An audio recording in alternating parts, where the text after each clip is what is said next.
Well, good afternoon. You are listening to The Source, 96.1 FM, 900 AM, streaming live on WURDradio.com. Follow us on all social media platforms at onWURD.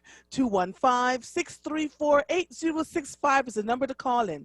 If you are hearing the sound of my voice or watching me on any social media platform via YouTube or Facebook, I am Andrea Lawful Sanders, and I am your host on Mondays, Tuesdays, and Thursdays from 1 to 4 p.m. So listen, if you are following me anywhere on social media, you know what I was doing this past weekend. We'll talk about that later because there's so much that I wanted to catch up on as it applies to the last 4 days. I completely shut myself off from anything having to do with the news, and so I just got back into all of it, and it's been an interesting time. I want to start. Hi, Michelle Neal. Oh, thank you, honey. Mother, I'm feeling refreshed, revived, and renewed. And so one of the first things I want to say to you is this. Every once in a while, take some time to unplug. Give yourself 2 or 3 days to do nothing but exactly what you wanted to do. I went and found some friends of mine this past weekend and took a card game called So, and it asked you all these personal questions, and we were answering them and laughing and splashing in the water, and it was just wonderful. My husband loved when I got back home, he loved the look on my face, because I was just feeling so much better, and I'm in a much happier space. Sometimes we can get caught up with the minutia of the things that are happening around us, and it gets a little difficult. But I wanted to share this with you. On Friday afternoon, I get a text message from a Facebook friend of mine named Kia Carr, and she wrote this. I want to read this to you. Made me cry. She said to me, it was Wednesday. She sent it to me Wednesday morning. She said, I hate sharing sad news, but so often we talk about you and smile. My dear Aunt Mary Jenkins, one of your avid listeners and callers, gained her wings this morning in her fight with cancer. And so she said, they just learned on Saturday, and she said she loved WURD and she loved your show.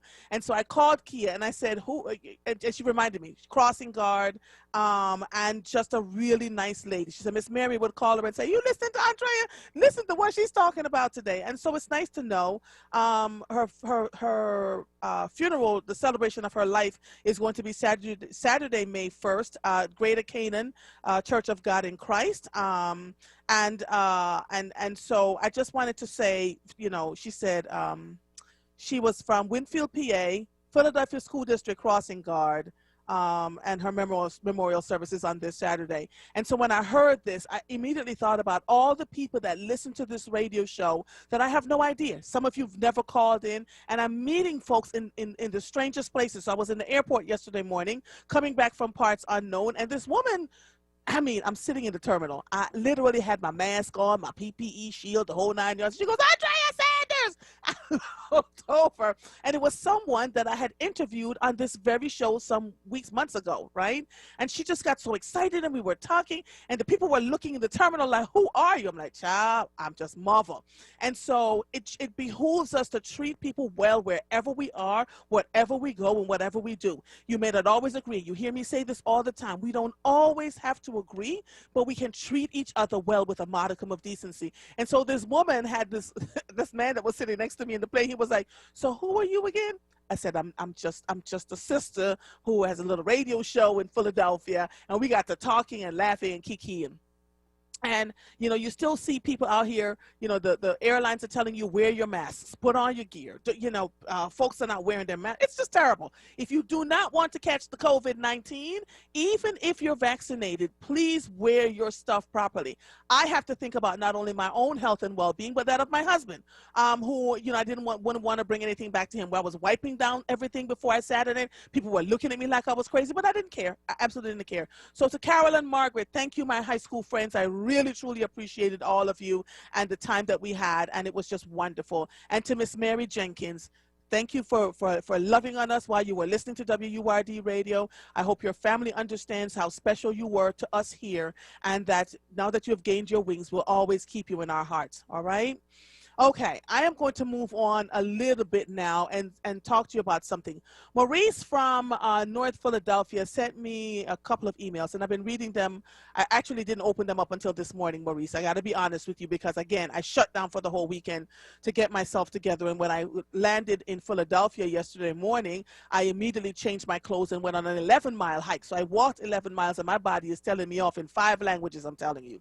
But Maurice wrote something to me about what was going on with police departments and how, you know, just the madness that's happening. Someone else was shot and killed over the weekend. There's been about 4 of them. And he mentioned Byron Allen, and how he won a case with Comcast. And I wanted to let Maurice know when I went digging, he won the case, but the Supreme Court overturned the case.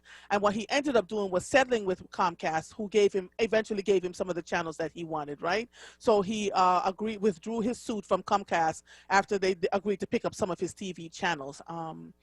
And so it's just, you know, it's just so much going on out here. It's just a lot. It's just a lot. It's just a lot.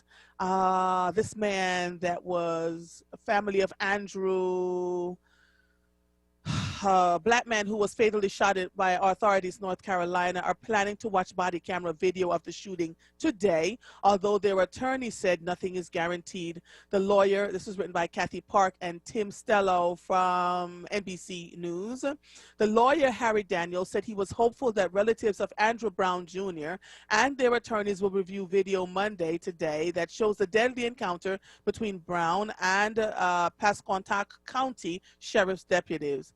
Brown, 42, died Wednesday after deputies tried to serve a warrant for his arrest on felony drug charges. Authorities have said the circumstances of his death remain unclear. So while we were all celebrating the verdict for Derek Chauvin, another thing that Maurice spoke about, and I have to say that I tend to agree with him, is that Chauvin is going to, you know, try to have his case overturned because of some statements that Congresswoman Maxine Waters made just as the case was going to the jury.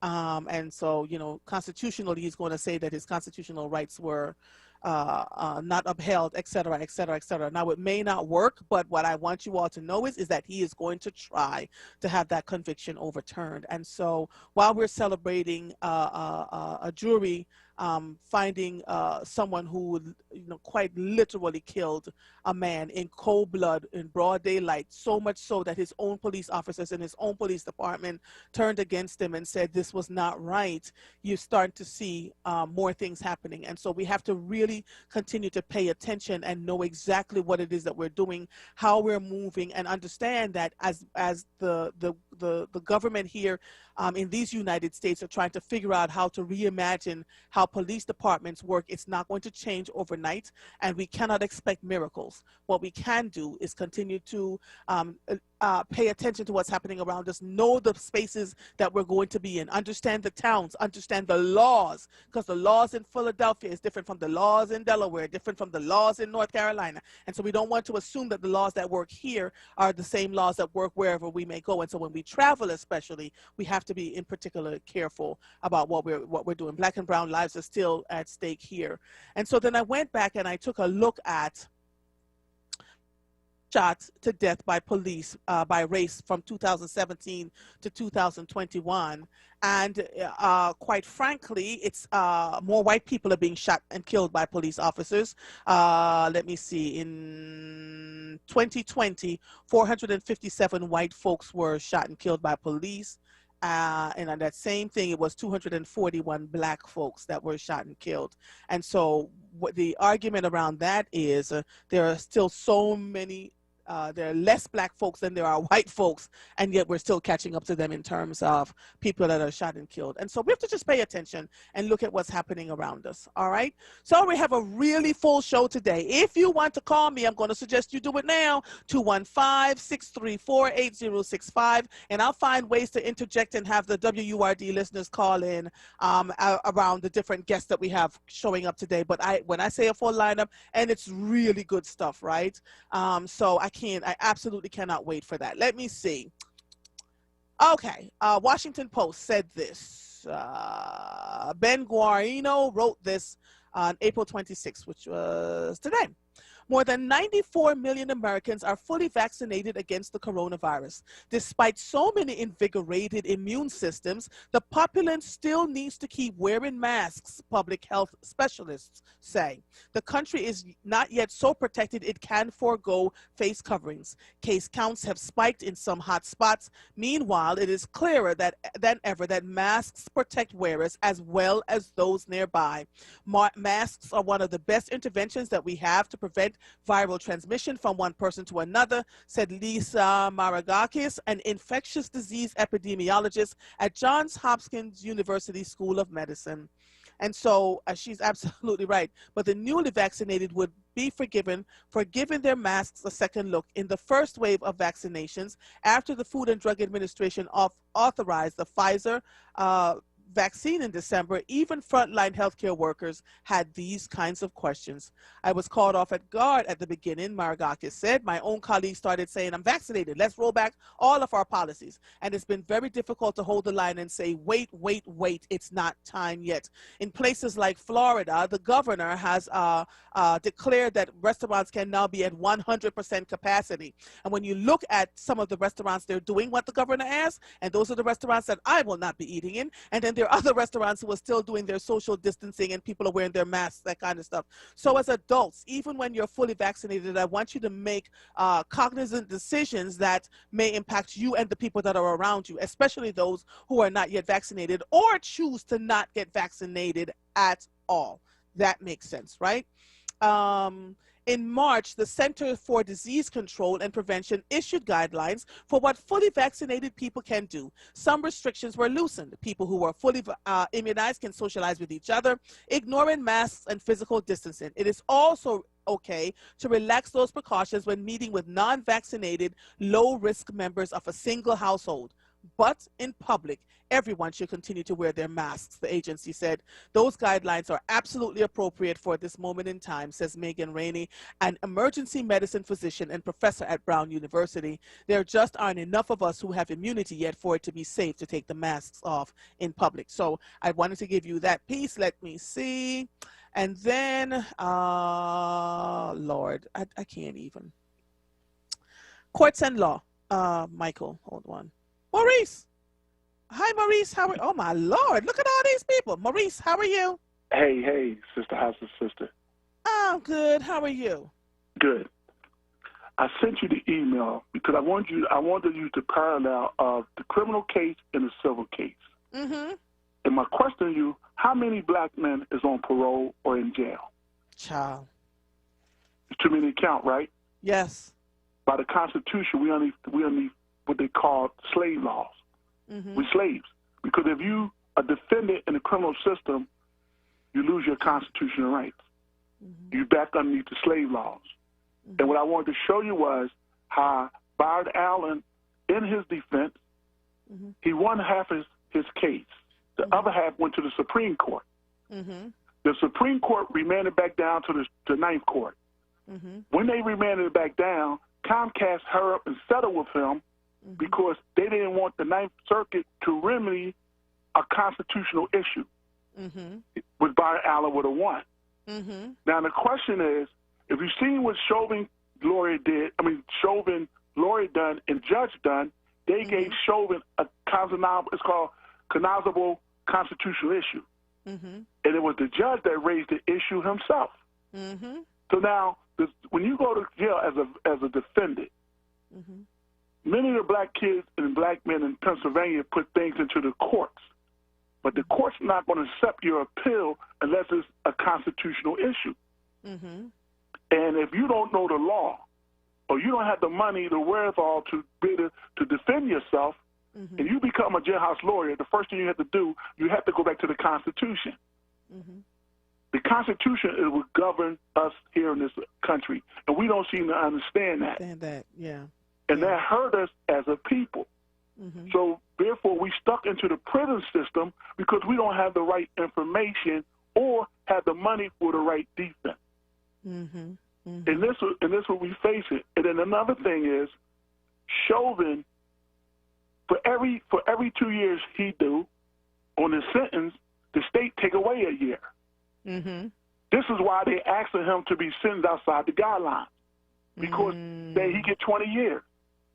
He could be out in 5 years or 4 years, because they have something, when you have that kind of sentence, earned time, good time, they have something called mandatory release.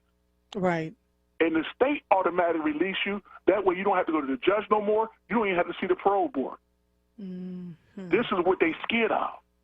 Right. And this is why they asking for more time outside the guidelines. Now, the thing is, he only had 1 point. So this is his first conviction. How much time can you give him outside the guidelines? Right. You know what I'm saying? But they can ask for aggregating sentence, where the mitigating go up higher. They can do all that. Even if they sentence him, even if they give him 20 and run his time wild, which is a consecutive sentence. Right. Because the way the state law is, it's still going to overlap one another. It's going to run into each other. And don't forget, they do what? For every 2 years you do, you take off away a year. So he's still going to make out good. Right. So this is why the Supreme Court, if they get involved, then they can stop him. But if you listen to all the mainstream news, all of them ask the question over the weekend, did he get a fair trial? And that's based on... And you see them already setting it up, I'm so sorry. I got to go to break, Maurice, because I got like 3 or 4 other people on, but I'm going to read this again and read over the stuff that you're talking about, because you're right. We have to follow the Constitution instead of our emotions. And going, yep, agreed. Thank you, my brother. So appreciate you, as always. I have to take a quick break, and then I have Patrick, Viola, and Diane. All right, and then I have to take my next guest. Hold on 1 second. You are listening to The Source, 96.1 FM, 900 AM, streaming live on WURDradio.com. Follow us on all social media platforms at onWURD. 215-634-8065 is the number to call in. We will be right back after these messages. Spring forward to throwback. All this month, when you start or renew your WURD membership, you'll get exclusive WURD throwback swag, vintage backpacks, books, and tees. While supplies last. Offer ends April 30th. Sow seeds into Black Talk Media and grow with us. Visit WURDradio.com/join now to start or renew today. Want the latest in WURD swag? Check out the shop tab on WURDradio.com. Hoodies, tees, and more in a variety of colors. The shop tab on WURDradio.com. Show the world that you're all about Black Talk Media. You're listening to The Source with Andrea Lawful Sanders on WURD Radio. Streaming live on WURDradio.com and the WURD Radio app.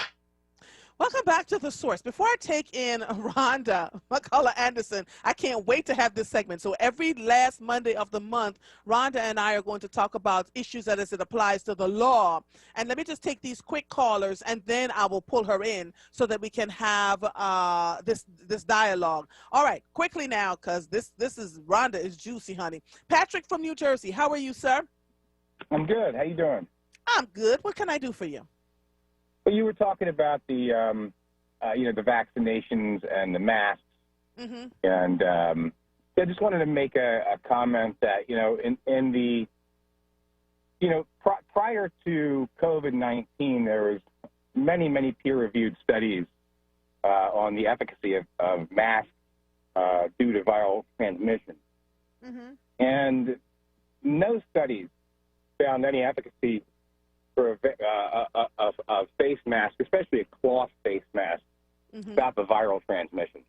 Okay. Now, what's so sad about that is that if you look for these studies on the internet now, most of them are gone. They've disappeared. They literally have erased scientific studies from the history of the internet. And they're doing that with a lot of things, by the way. Okay. So what I wanted to say was, you were mentioning these vaccines and how, people can go certain places. And, my issue with it is that if we're talking about vaccines and masks and all these things, right?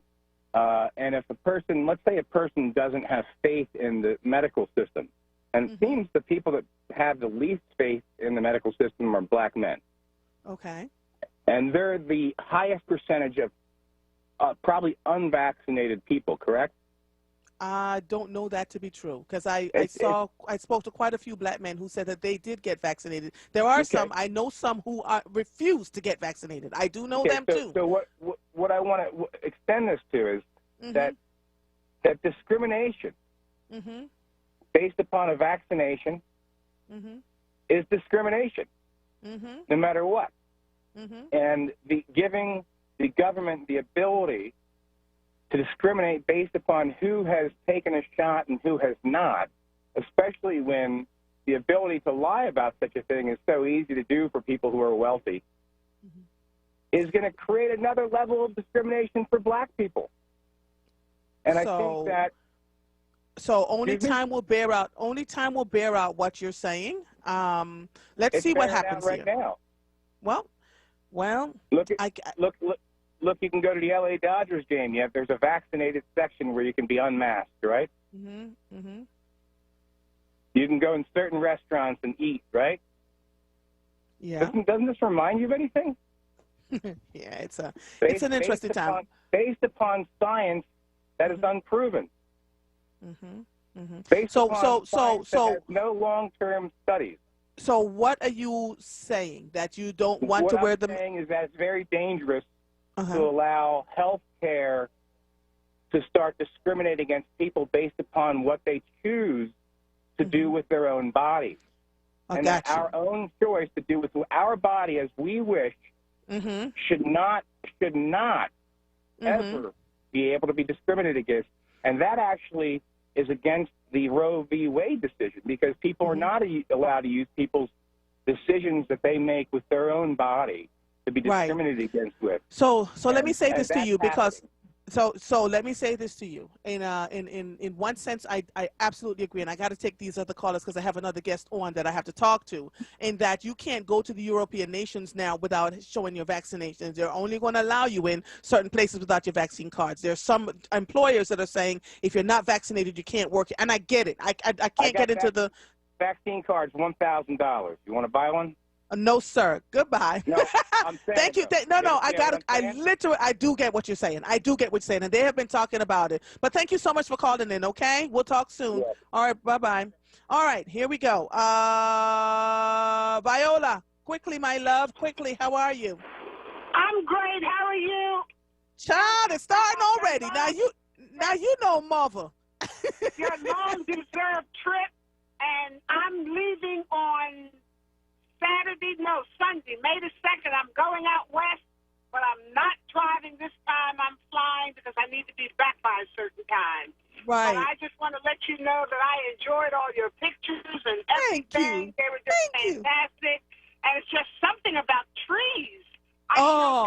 Viola, did you see those trees? They were majestic. Yes. I have an 11-year-old grandson that's with me right now. And I said to him, look at this tree. I said, isn't it gorgeous? Well, he looked at it, he said, okay. But, it's something about nature. And I told him about the redwood trees that you could actually drive a car through in certain areas in California or Arizona. Yes. And, it's so much children won't learn in school today. But there's a lady friend of mine that has a job. She works in CVS. And a lady customer came in, and she refused to put on a mask. Yes. They couldn't put her out. Yeah, so, really. It's really you're going to find, Viola, you're going to find more and more of that happening. All I can tell people is do what works for them, and the laws will take care of everything else. I don't know what to tell folks. We clearly see that this virus was killing a lot of people. More than 500,000 people are dead, millions gotten very sick, and are still trying to recover months and years later, or a year later, not years, a month and almost a year later. People are still trying to recover from this thing. And yet I understand how some people feel like this is what I'm not arguing with folks. I'm just doing what I feel comfortable with, and I'm disseminating the information that is given to me from the Centers for Disease Control. That is a responsible thing for me to do. Well, listen, I have more years in back of me than I have in front of me, and I will be wearing a mask the rest of my days. You better come on now. And I plan on going wherever I can go, drive or fly, but I'd rather drive because I have a lot of things on my bucket list that I would like to do, and it's down here on Earth instead of up in the air. Come on. I tell you what, Miss Viola, when you come back, call me. I have to do something in July, and I'm thinking I'm going to drive past you and scoop you up. But I'm not sure how it's going to work yet. I'm taking. Listen, I keep me on your list. Miss Viola, I promise you, I've got something major that I'm working on, and you are one of the first people that I thought about. I said, see, I have to travel with people that know how to travel and don't work my last nerve, so that's what I'm doing. So you're on my list, man. Don't worry. Mother's going to call you. Stop where you want to stop. Yes, you better come on with it. Absolutely. I tell you, listen, ain't nothing but time. And we ain't going this way but once, so we may as well do as much as we can. You better come on with it, and time lost can never be regained. I thank you so much for taking my call. And you're welcome, my sweetie. My WURD family out there. You're so welcome, my sweetie. Travel safely, okay? Travel safely. I'm on my way to the post office because I have to mail some stuff to where I'm going so that it'll be there because I got something to sell. Yes, ma'am. All right. Talk to you soon. All right. Bye-bye. All right. Bye-bye. The last one I'm taking is Miss Diane. All right, Miss Diane, are you there?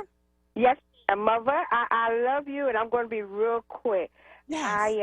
I regret the death of Mary, the crossing guard. She was such a wonderful caller. Oh, goodness. Oh, wasn't she amazing? Yes. I just want to say, my condolences go out to her family. She was a great, I didn't know her personally, but I know her about, by talking on the radio.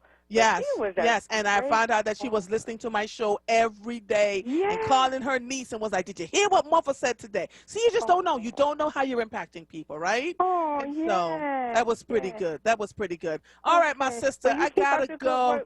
Yes, ma'am. Yes, ma'am. Bye-bye. All right. Okay. This is so much fun. Rhonda M. Anderson is a dedicated strategist with over 20 years of nonprofit management, legal, and compliance experience. Ms. Anderson has a strong history of exceeding individual and group project administrative goals and incorporating best practices into new organizations. As the owner of a legal services consulting firm, she has extensive regulatory and compliance experience concentrating in education, churches, and nonprofit law. I can't wait. I hope she's in the room. Let me see. Hey! Hello. Listen, I'm so looking forward to these monthly calls. I don't know what to do with Me too. do with myself. Welcome back to The Source. Let me clear up my irises. What do you have for us today? Oh my goodness, how have you been? How have your travels been? Oh, good. I have been. You heard me talking about my friend Leah, who died suddenly. Yeah. And since Leah died, Rhonda, we have had, I think I've had a domino effect of another 5 or 6 people that just dropped dead suddenly, right? Wow. And I am married to a man who says, go and take care of your mental health. So I'll get up and I went on and did what I needed to do. Good. And hung out with some friends that I grew up in high school with, and it was amazing. So, I look different, don't I? I feel refreshed, revived, renewed. You do. That's good. I mean, so for the most part, what I think, since we've last spoken, it's interesting because unfortunately there have been probably about 5 deaths in my friends and family. Yes. And I'm not talking about older people. I'm talking about people younger than me. Yes, 45, 32. Yep. I'm glad you brought up in terms of, COVID not being over. Yep. And I think the important thing is that we leave some instructions. We talk about, instructions and what to do. I heard, I was listening to the radio this morning and someone was, spoke at DMX's funeral. And one of the things that they said is that you don't want to leave these things to, what have they put it? Strangers, people who are trying to get over on you and all these other things, and more importantly, the state. And when he said that, I thought that's probably the best way to describe the situation when we have estates and we don't leave instructions. Yes. Yes. So and it wasn't just them. Close to me, people who've passed away who had no plan, who literally just passed away in the middle of the night. Those who could hear us need to leave some instructions. Right. No. And speak to them about those instructions. Your eyes are tearing. Exactly. You all right? Yeah, no, allergies. Yeah. I'm good. Yeah. Yep. Talk to them about leaving those instructions because Prince didn't leave any instructions and his estate was worth millions. Excuse me, Aretha Franklin. my Lord, they're still fighting over her estate, and she's been gone to the glory for a good year now. Right. And so explain to people, because we talked about this a little bit at the first thing. If they don't want to leave a will, what else can they do? So that's a good question. I think if you don't want to leave a will, you got to do some heavy duty planning. Right. And what that means is, think about it from, if you have a house, you may need to make some decisions to transfer the deed before you pass away. Right. So maybe you transfer the deed to your children, siblings, a loved one. They could be joint owners on the property while you're still alive. And if that's the case, then what ends up happening is you can not necessarily worry about probate, but then the property is transferred. Right. So upon your death, it goes automatically to that other person. Without them having to pay all the excess fees and no inheritance taxes are due, no probate fees. It automatically goes. It's just transferred to that person. So here's the thing that I hear people saying all the time. I don't know if I can trust X, Y, and Z to put their name on my house. What if they try to take my house away from me? That's true. Well, you got to trust them. Right. Okay, so we'll start with that. You have to trust them. Not just that, you also have to make sure that you know the person that you're adding to your deed. So for example, if you add your daughter to a deed and she's married to someone who may not be in the best situation or may got some credit problems, you have to make sure the deed is properly worded so that you are not now co-owner with your daughter's deadbeat husband.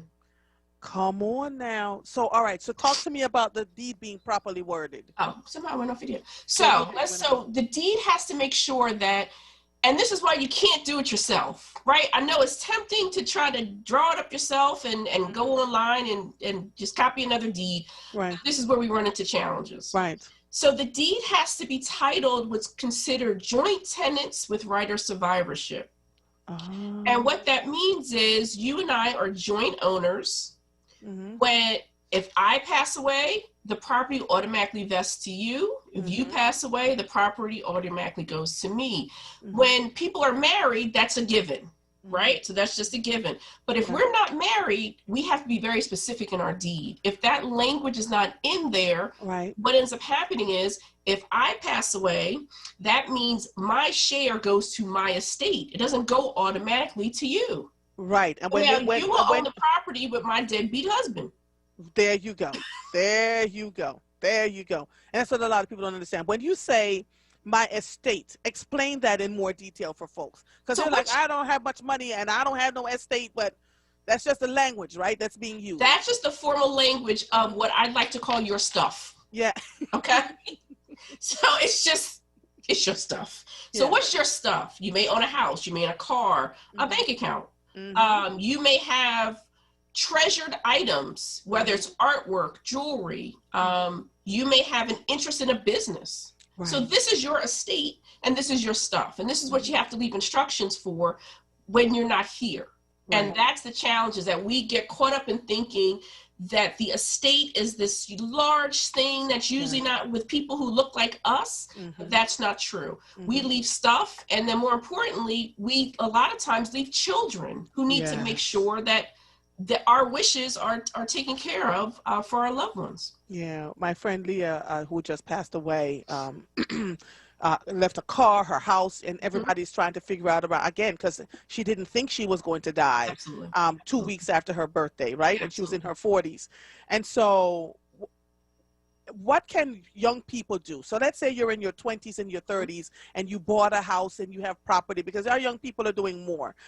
It's hard to get the older folks. I don't know why folks our age think that they're going to live into eternity and they shouldn't have their affairs in order. But what would you advise them to do? One of the things we do in our house is that we have this document that has everything written out, right?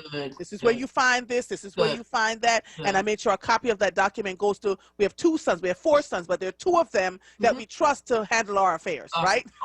And so they're right, but so because we know at our tender ages and stages anything can happen, right? And so what advice would you give for young people? I also made my young sons buy life insurance. I said at your age, at 25 and 29, life insurance will cost you a song and a dance, right? It's a little bit. When my husband tried to get life insurance for me at this age, it was 4 times what I am paying now. He just wanted to look because I've been buying life insurance for a while. When he said, "Let me see what it would cost now for you at this age if I just go and buy it differently." 4 times what I'm paying for it now. So the sooner you buy life insurance, the cheaper it will be for you down the road. Yes, and I love that you brought that up, because I think for young people, they may think they're immortal, but they aren't, right? So, so even if it's not something in terms of a pandemic or things, like young people sometimes tend to be a little more reckless than old folks. So, what ends up happening is that things happen. So I think insurance is absolutely important. You could get life insurance for a young person, what they spend for coffee. You know what I mean? And what you pay for coffee every month. Also check plans of parents who had young children, because sometimes your life insurance you may have added your child on, when they were little for a little $5,000 policy. And then sometimes the insurance will convert to them when they turn 20, 25. So again, you don't have to go through the, medical questions. Usually young people are, much healthier. So maybe your parents' plan has a part that converts to them. We have a policy, my husband and I, on our policy, our son is on there. When he turns 25, his part becomes his. Yes. Without any additional application. I just did that. Did that with my son just turned 25 and they were like, okay, time to put you off. You go do your own thing, get your own insurance policy. Absolutely. Right. And again, it's just something that is, cost-wise not negligible. It is not an issue. It's not an issue. The other thing is that I explained, young people tend to have what's more we consider digital assets.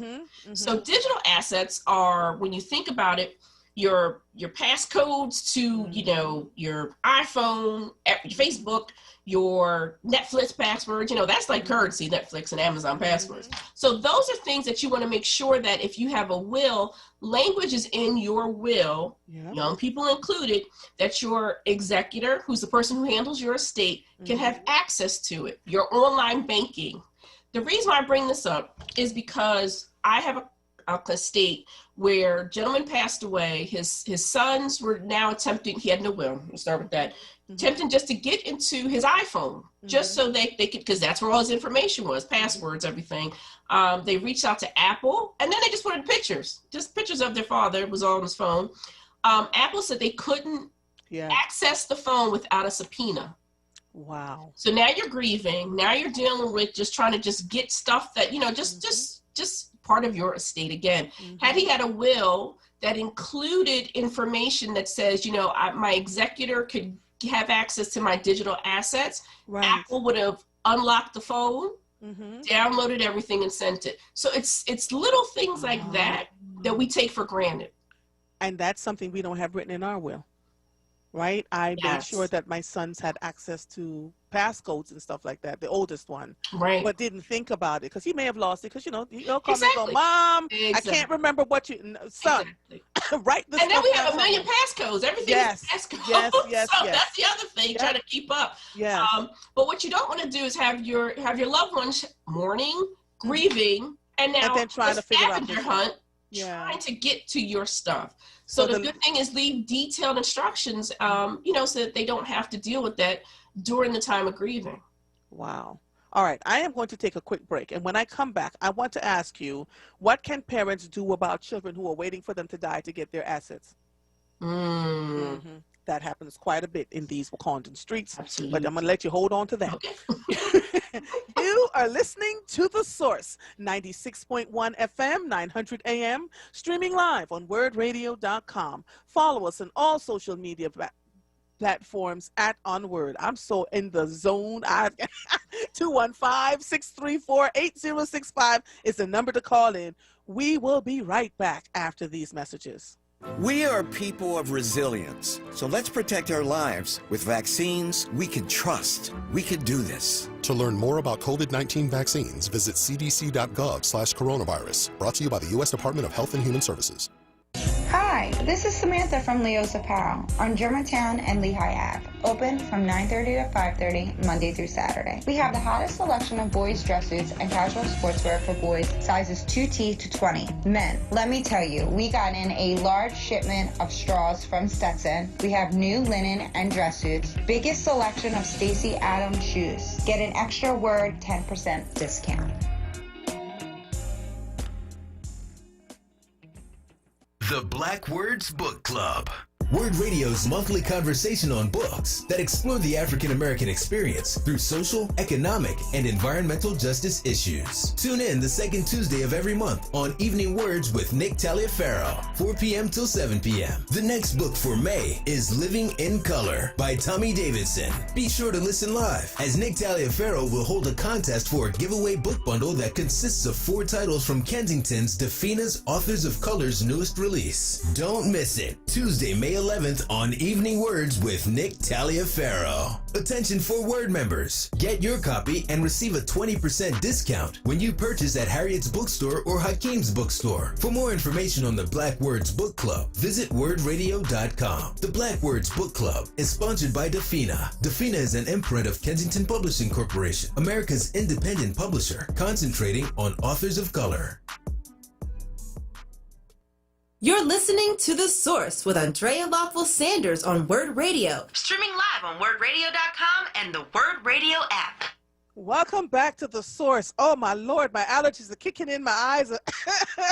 Join the club, honey. Join the club. Listen, if you're just joining us, I have Rhonda Anderson on, who is doing a segment every month, the last Monday of every month, around the law and what we're going to do with our property. You know, today we're talking about making sure that when we write our wills that the wording is properly done, because not putting the right thing in there, like having access to your digital passcodes, can cause people like Apple to tell you they need a subpoena in order for you to get your daddy's pictures, right? The last question I have for you, then I'm going to let you go for this Monday, is what to do.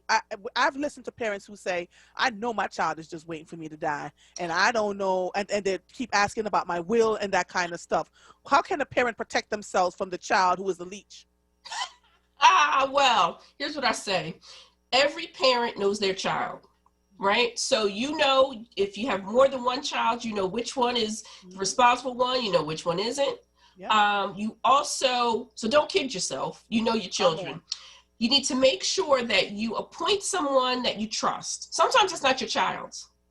Right? So sometimes you may appoint an executor who's not your child, or a power of attorney who's not your child, or anybody. You know what I mean? Mm-hmm. You need to have a power of attorney, which is the document that's still enforce while you're still alive. Right. Because what you don't want to do is make that if you become incapacitated, that your child who's a leech now goes to the bank and takes all your money.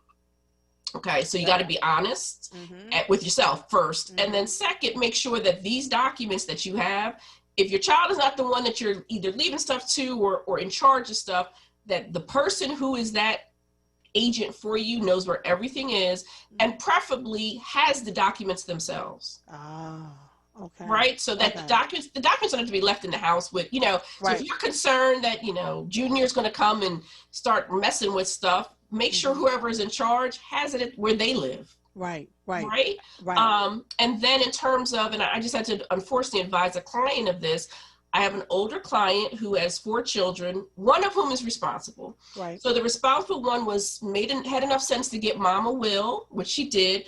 And I told her that she needed to also get a power of attorney, which is the document that starts now. Right. And she decided to save some money and got the power of attorney online. And unfortunately, the power of attorney just is not a good one. And the other 2 children got a hold of mom's bank account and wiped her out. This just happened. Wow. Because the other issue is the bank she never notified the bank that there was a power of attorney. Right. So you want to make sure that mom's bank has a copy of the power of attorney on file, so that the bank won't allow, the ne'er-do-well kid to come and empty out the account. So, you got to make sure that you have the correct documents and that you do the correct thing with them. What do you charge to do a simple will? And I mean a simple. So question. It depends. So the range for it usually starts about $500. So some people may have more complex needs. If you have children that requires a trust, there's certain things that we add to it. But typically the range starts at about $500. Okay. Okay. All right. I'm asking you because as I'm talking to you, getting advice for other people, I'm about to text my husband and go, look, we're going to have to go revisit this will and start to add some. No, seriously, right? It makes sense. Because there were things we just did not think about, like the passwords and our digital, you know, just, and we have all these other things going on. And children, in all their wonderful humanness, we pass away and they're like, well, it's my daddy and it's my mama and I need to have this, this, and this. Nope. No, we need to leave specific and clear instructions for all of them. Absolutely. Yeah. Okay. Rhonda, thank you, ma'am. It's a pleasure. Always. Talk next month. We won't have the allergy thing. Yeah, that's what I'm hoping. Like, we'll be fine. You know, the pollen will have drifted on, and you know, we'll just be dealing with heat when we talk again. Yes. Tell people how they can reach you, please. So my telephone number is 215-874-3893. My website is www.andersonlaw.co. So not .com, but .co. .co. Thank you, my sister. Always a pleasure to talk to you. All right. Have a great one. Have a great week. You too. Bye-bye. Bye-bye. All right, that was delicious. You know, every time I talk to Rhonda, that was Rhonda Anderson, who we're doing a segment with around the law and your rights and your property, you know, writing wills, adoption papers, all of that other stuff. So if you have any questions for her on the first Monday of every month, please feel free to send them to us at alsanders@wurdradio.com. That would be to me. alsanders@wurdradio.com. Prince, how are you, my brother? I am awesome. That was a great interview. Oh, thank you. I'm trying to help us. I'm trying to help the people, help myself, help, you know, trying to get it together. It would be better if she would teach everybody to incorporate themselves and brand themselves. And in that way, your life insurance would be on you as a company opposed to as an individual. Yes, we'll talk about that the next time. Yep. Yeah, that's a good question. So there's two things that I want to. I know you got a lineup full of guests, so I want to listen. But tomorrow you're going to have a guest on. You normally have this guest on Tuesday, and so I want you to write this down because I would like for him to see if he can help me with this situation. Okay. There's been a woman camping out on Cheltenham Avenue for 2 years out of her. Prince, stop it. Stop it. I saw her. Right. And I literally stopped. Oh my gosh, she's living in her Jeep.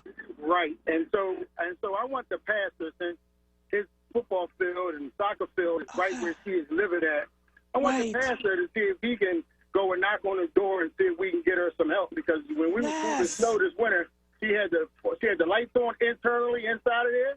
Yes. And so I think that, you know, when we get a pastor, we want to help everybody else and can't get the stick out of his own eye. I got a problem with that. So I'm just asking. I am wondering if anybody told him that woman is there, because I literally, you know, you have to drive down Cheltenham Avenue and you see her. She has her van and she has some mental health issues going on there too, because I tried a couple of times because, you know, my heart bled. Like, what can I do for her? It became very obvious that she was living in her Jeep. Oh my gosh. Interesting that you brought that up. I'm just saying. And another thing is, the reason why we wait patiently to call your show and not the other ones is because it's a different dialogue on this show than it is the other shows. You know, you didn't see your mom. We felt the pain. You didn't see your mom. A friend of yours passed away. We felt that pain as if she was our friend. And so we have a person right now who lives in a condo, and the condo association can't get financed by the bank because 1 out of every 4 tenants in this condo is delinquent. What? So this ain't rent. This is condo. This is a mortgage. 1 out of every 4 is delinquent. So so even the people who are paying their mortgage can't get their balconies fixed because they stopped fixing balconies because the bank refused to lend them money. And this is where Nick Telefarrell lives. And he doesn't come and try to empathize with us with stuff like this. He brings, all these hosts bring different things from different places opposed to helping us out with what's going on in this city right here. Right. And so that moratorium on eviction, it hasn't done anything to help these people because they hadn't put money away for the whole year, Andrea. And if they hadn't put that money away for the whole year, May 30th, when they start evicting people, you're now looking at 40 to 50 people who bought condos when the getting was good are going to be out on the street. And I think that when hosts talk to us, when it affects them directly and they share stuff with us, it gives us a chance to help, or it gives us a chance to put the right politician in place to help. Not you share. I can care less about what's happening in Prince Anne, Georgia, no more than I can care who won the Grammy or Oscar. Right. Because I'm worried about right now and what's happening in my city. So stop trying to give me, some other story from somewhere else. I am very disappointed that these hundreds of thousands of houses are being sold by invisible buyers, what's going to change the landscape of this city right here. Right. I'm very disappointed that I don't have the understanding how the city council person who has been convicted of a DUI, taxpayer gives her a city car. Who drives that city car? Right. I mean, these things are very important. And so for people to ignore us and ignore the questions that we have and deal with us as if we some third-party people, although you take our tax dollars, this is ridiculous. Who is Sherelle Parker assigned the driver? Because anybody who has a DUI has a 5-year suspension on their license. Is she driving a city car that we pay taxes on? I want to know that. And I want some of these hosts who call themselves journalists to do some journalistic investigation and stop telling me what you Googled and tell me what you know. Right. I'm just saying. You always listen. You listen. Now you're going to get me. So what I'm very interested in, leave Sherelle Parker there for a second. The hundreds of thousands of homes being sold to invisible buyers. Who should I talk to in the city about that? Do you know? You talk to the sheriff's department because they're online. They're auctioned online, and you can't tell me you know these people that's online because you don't. And that's very important. And I don't know this person personally. I know the office of the business of the sheriff's department. Right. So most of these people take it personal as if they know you and you know them. No, I know business, so I know what your office is supposed to do. And I also know that doing something like this, having this conversation in front of city council and city council acting as if they cannot eradicate this or remedy this or come up with a better solution is just ridiculous. It's apathetic at best, and it's ridiculous. You know what's so interesting, Prince? I have had Brianna reaching out to the sheriff's office, so I can't tell you how many, on 2 different platforms, have not gotten her yet. Okay, well, all right. I reached out to her because I actually wanted to run for the president of the NAACP. And when my grandmom and my granddad and those folks were part of the NAACP, the NAACP, when you had a membership and your membership expired, they sent you out a new membership and gave you 30 days to send them to pay for it. Yes. Right. And so now all of a sudden, during the COVID, I was already a member. I was a dues paying member in 2019. 2020, the COVID hit.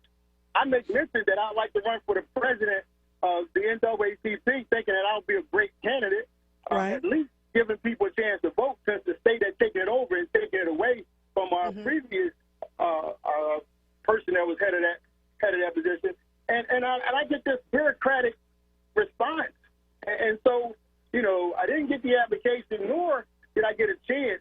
And so our NAACP is in limbo at a time where we are in crisis and we need them to be active. Okay. All right. I'm going to look into that too. I'm going to look into that too. I am not kowtowing, and I'm not bending over, and I'm not kissing nobody. I'm not scratching away donuts. I'm not doing any of that because, I worked hard, and a lot of my people worked hard, and we have to make it work without the NAACP or with the NAACP. But there needs to be somebody at the helm that's speaking independent at the table to support us. That's my soapbox. I'm going to get off of it. Have a great day, and we'll talk tomorrow. Thank you, my brother. Talk to you soon. All right. Bye-bye. You are listening to The Source. 96.1 FM, 900 AM, streaming live on WURDradio.com. Follow us on all social media platforms at onWURD. 215-634-8065 is the number to call in. We will be right back after these messages. Recovery starts with a call. Pennsylvania's Substance Use Disorder Hotline is staffed by real people who are trained to help. They're here 24 hours a day, 7 days a week. They'll get you or your loved one into treatment regardless of your access to insurance. If you or someone you know is suffering from addiction, call 1-800-662-HELP. Recovery starts with a call. Paid for with Pennsylvania taxpayer dollars. The Sankofa Freedom Academy Charter School is an African-centered public freedom school that is looking for experienced, certified teachers in kindergarten through 12th grade for the 2021-22 school year. These positions are full-time and come with full health, vision, dental, and retirement benefits. Salary is comparable to the School District of Philadelphia. Interested parties should send their resume and cover letter via email to careers@sfacs.us. For more information, visit sfacs.us. Family Therapy Vignette Moments with Dr. Lucille Ijoy. Come on out and become a WURD Radio member one by one. Renew your membership or get a new one. Get serious information and have some fun. Call 215-425-7875. That's 215-425-7875. Come on out and become a WURD Radio member one by one. Renew your membership or get a new one. Get serious information and have some fun.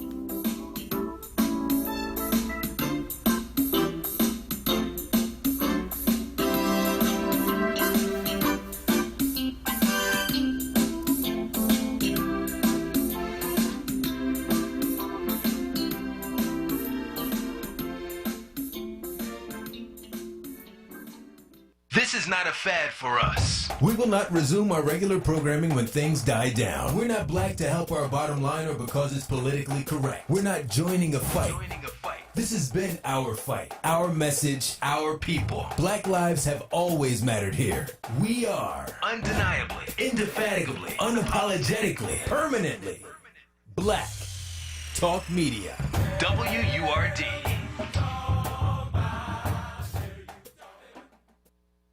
This is WURD Radio. 96.1 FM. And 900 AM WURD Philadelphia. Black Talk Media. You're listening to The Source with Andrea Lawful Sanders on WURD Radio. Streaming live on WURDradio.com and the WURD Radio app. Welcome back to The Source. If you're just joining us, I had Rhonda Anderson on, who is a strategist and lawyer around working with your wills, your probate, what to do with adoptions, that kind of stuff. She's on the fourth Monday of every month, and we had a great conversation around that. Now we have Dr. Elizabeth Henry, who is a board-certified pediatrician, parent coach, speaker, author, and workshop facilitator with over 20 years experience. She's a trusted advisor to parents and youth. Wow. And so through one of her one-on-one virtual coaching sessions, she provides parents with tools and resources to connect, communicate, and support their preteens, teens, and young adults. I can't wait to have this conversation. Good afternoon. Good afternoon. It's a pleasure to be here, Andrea. Oh, so wonderful to have you here, especially since I love young people and have been having so much dialogue with them. In recent weeks, I met a young lady, and quite through tragedy, right? Her sister was shot and killed in front of her parents' house while she was on the phone. And I've been working on therapy for her and the family. I think she's in her early 20s. Would you take her and the whole family? Well, I usually take the parents, and what I do, I want to make clear, is not therapy. So I'm not a therapist. Okay. I don't do counseling. Right. So what I do is more of a coach. Coach. You're a coach. So it's a coach, more of a coach for young people. Okay. And I developed that along the way because I was a pediatrician, practiced pediatrics for over 20 years in a private practice in New Jersey. And what I found over the course of that time is that parents would come to me, as well as the other pediatricians in my practice, for for guidance on like, how do I communicate with my teen? My teen is being bullied, or I feel like I can't connect to them. So they weren't really medical issues, right, but they were so important to the well-being of the young person. Right. So, and I didn't have the 15 minutes of time. Right. To deal with them. that. Right. In the time frame. So parents needed someone to go to, and they didn't necessarily need therapy or counseling. They just needed guidance on like, what do I do? Like teens and parents are on so many different levels, and they're miscommunicating, and their worlds are so far apart that that they really didn't know the first place to go and what to do. So my passion became, over the years, is guiding parents on how to connect and how to talk, because I had a window into their world. I had a window into their teens' world, and I had a window into the parents' world, and I could see and observe how they communicated or didn't communicate. Right. And so I became the go-to person in the practice to facilitate those conversations, and my partners would, well, you should talk to Dr. Liz for that. So that's the type of work I do. And over the years, I developed a transformational template to really bridge that communication gap, that generational gap between parents and their young people, so that they can connect and communicate with compassion and understanding. So your frame is freezing, but you're coming through loud and clear, so that's fine. Here are my questions for you. Question number 1.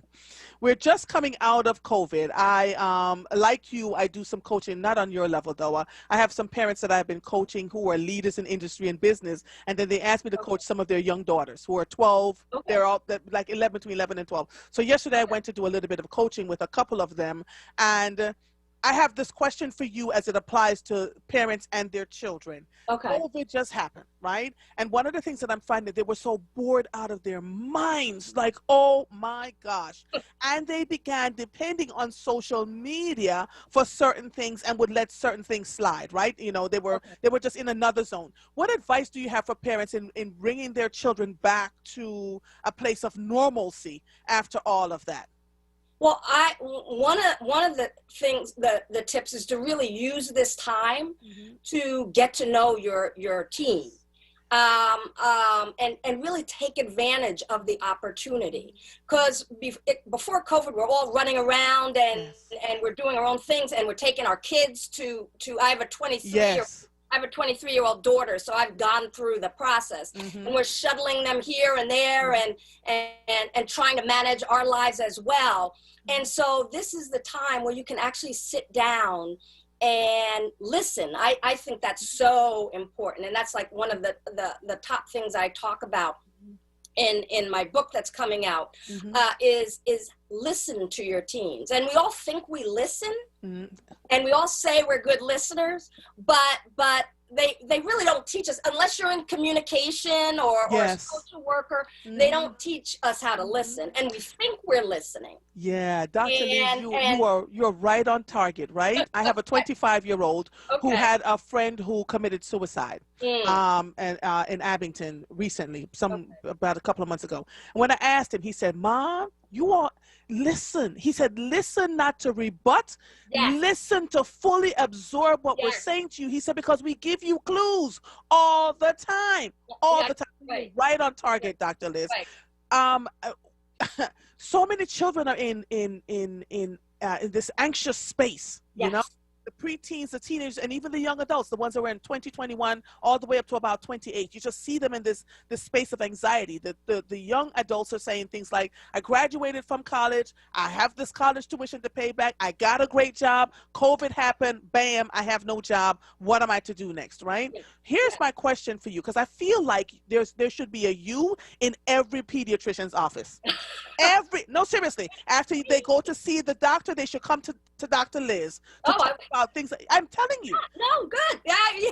You would be absolutely amazing. I'm telling you, Dr. Liz, because we as parents, while we want so much for our children, we tend to miss so much. You're right. You know, shuttling them here and there. Did you eat? Did you do your homework? Did you wash the dishes? Did you clean the bathroom? Right. You know, where do I have to take you this week? What am I supposed to pay for? Did you return the trumpet? All of those things. Right. And the children are screaming for help, and we completely miss it. So what are some of the things that we are missing as parents that we tend to think that's normal?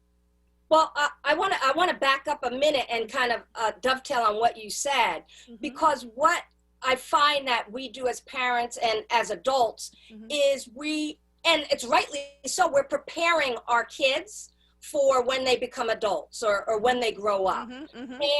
But we're not being present to who they are now. Yes. So and it's important to prepare, and because we want them to be productive citizens. But in preparing, we're missing that they're living life right now. Yes. And it's so important to be present to who they are and what they're, and not just the things that they do, right, but who they are as human beings right now. And it's difficult. It's difficult for parents to juggle all of these things. But getting back to your question, ask that question again, because I just didn't want to. So the question was, what should parents be looking for? Because I keep hearing this time and again, you don't listen. We try to tell you in several ways, and sometimes it's, I don't like school. So instead of saying, but I'm paying for you to go to school, just go to school, start to do a little bit of deeper probing, right? Yes. So what are some of the things parents should be looking for with their preteens, teenagers, and young adults? Well, I mean, they should be, first of all, interested in what they're doing. So really interested in how their day is, asking open-ended questions. And I know with teenagers, you're going to get a lot of one-word answers, like it's fine, yes or no. But one reason I found that parents get one-word answers is because the teens think, well, what's the point of saying anything? Because they're just going to try to fix it and give their opinion. And sometimes your teen doesn't want your opinion. And although you want to give it, and I fall into that too. It's when my daughter is talking or she's sharing something about her teacher or a professor, I'm not listening to the words. I'm listening to when is she going to finish talking so I can tell her what to do. Yes. And they know that and they sense that, so they shut down completely and they say, well, why should I bother talking? Sometimes they just want to vent. And in venting and in sharing what's going on in their lives, most of the times, or a lot of the times, they come up with the solution on their own. Yes. What is the name of your book? And when is it coming out? When I tell you are right on target, you are right on target. Well, the name of my book is You Are Not a Bad Parent, A Pediatrician's Guide to Reducing Conflict and Connecting with Your Teens. And it will be coming out in May. I don't have the exact date. I should know later this week. Okay. It's being self-published, but you'll be able to get it available on Amazon or for Kindle. And you can go to youarenotabadparent.com to get on my early bird VIP list. Okay. And then you'll know when it launches. Right. You'll also get a bonus bonus audio with my melodious voice. That's awesome. And the bonus audio has it's the extraterrestrial approach to listening. So you'll get that when you sign up for my early bird VIP list. But I also have a course, an email challenge course, which is very good during this when we're all sequestered away. When you said what can parents do, it's called the 21-day Boost Your Connection with Your Teen challenge course. So what happens is that when you sign up and register for the course, you'll get an email from me for 21 days, so 21 emails with a little lesson and an activity and an action to take that will boost your connection and bring you closer to your teen. So by the end of the 21 days, you should be closer and more connected and know more about your teen. And so this is youarenotabadparent.com, correct? I want all for the book. Right? youarenotabadparent.com. And then for the email challenge, you can go to boostyourconnectionwithyourteen.com. Boost your connection. I love this. Yeah. Connection with your team.com. Ha! I love it. Let me tell you why. So funny. So I have two sons. So one's 25 and the other one's 29, and they're very close. I always thought they didn't like each other, you know, but I'm coming to find out now they were very close. So the younger one, I was doing a radio show and I invited him to come on and talk about COVID. And I was stunned into silence when he said March 2020 was the hardest time he had ever experienced in his life. He had just lost his job. He was coming into himself as a young man, who he is, what he was about. And he said he just couldn't figure, he was struggling. And I said to him, why didn't you call me? And he said, I didn't call you because you couldn't fix it, right? You couldn't fix it. And I also knew that if it was really that bad, I could always pick up the phone and call you and that would be okay. He said, but you gave me enough tools to kind of work around what I was going through to try and figure it out on my own. And it worked. He said it absolutely worked. That's great. I loved it, right? But I was like, sometimes as parents, you don't know if what you're offering to them makes sense. Then he said to me, the other thing you did was put people in places like my brother. You got us close enough so that if I was having an issue and you were not available, I would call him because he would listen to me. He wouldn't fix it for me. And he would say, you know, da, da, da, da, da, da. And then I would kind of work it out on my own. He said, both of them said this to me. One of the best tools you ever gave us was learning how to solve problems without running and hiding, right? And figuring out the clear steps to getting where we need to get to. I don't know how I did it, Dr. Liz, because I'm telling you, I thought there were days when I failed as a parent, right? Oh, of course. It gets to be challenging, especially raising boys. They're just like, whatever. My youngest one told me he wanted to go live with a Jewish family because black parents are too strict. I said, well, if you can find a cute little Jewish family to take you in, sir, go on ahead. How old was he when he said that? He was 13. Okay. Invited to all these bat and bar mitzvahs. Parents would call me, he's so well, just so well. They even had him light a candle and all this other stuff, right? And so this particular day, he was working my ever-loving nerve. And I said, go wash the dishes. He said, but we have a dishwasher in the kitchen. I said, what did I tell you? And so he said, the dishes washing there. I don't understand. Well, he's mumbling under his breath. I don't understand why I have to do this. I need to go live with one of these Jewish parents. And I was in another room cracking up, but I kept my straight face, you know? So you're right. This title, You Are Not a Bad Parent, is an excellent title because we all have felt challenged by how we were raising our children and whether we were doing the right things or not. I have one last question for you. Sure. When do you know that you are just not parenting properly? When do you know? When do you know? Because I've had people call and say, you're so lucky your children turned up. Well, I'm like, then luck had nothing to do with this. Luck had nothing to do with this. You were too permissible, too permissible with your children. Yes. Allowed them to get away with all kinds of things. And now they're 40 years old living in your basement. I can't help you with that, right? So when do you know that your parenting just really sucks wind and you need to pivot? And at what age is it too late? What age is too late? Well, I think that's why you need to start definitely at preteens before you get into the teenage years. But you know, when your teen, I think when your young person is running the household. And I do have to tell you a story. When I had a patient come to my office, and they were 3 years old. The child was 3 years old, and the parent said to me, "I don't know what happened, but the 3-year-old is running the household." So that I was like, well, you know why the 3-year-old's running the household? Because you let him. Yes. So if that continues, then you know you're in trouble. You're in trouble. Yeah. And it's so well, you're absolutely right. There's just no other two ways around it. All right. So are you still a practicing pediatrician, Dr. Liz? I am not. I actually sold my practice back in 2014. So after 17 or 18 years of practicing, to do this full time because I felt called to do it. Yes. I saw a need, and I decided that this was what I was needed to do and was designed to do and what God called me to do. So how can people reach you if they want to call you to coach their teens? Well, they could go to my website at drlizconsulting.com. Wait, say that again, please. drdrlizconsulting.com. And they can email me or sign up for a complimentary coaching session. And then all access to my book and the email challenge are all also on that website as well. I look forward to when the book is released. Please come back on so we can talk about it.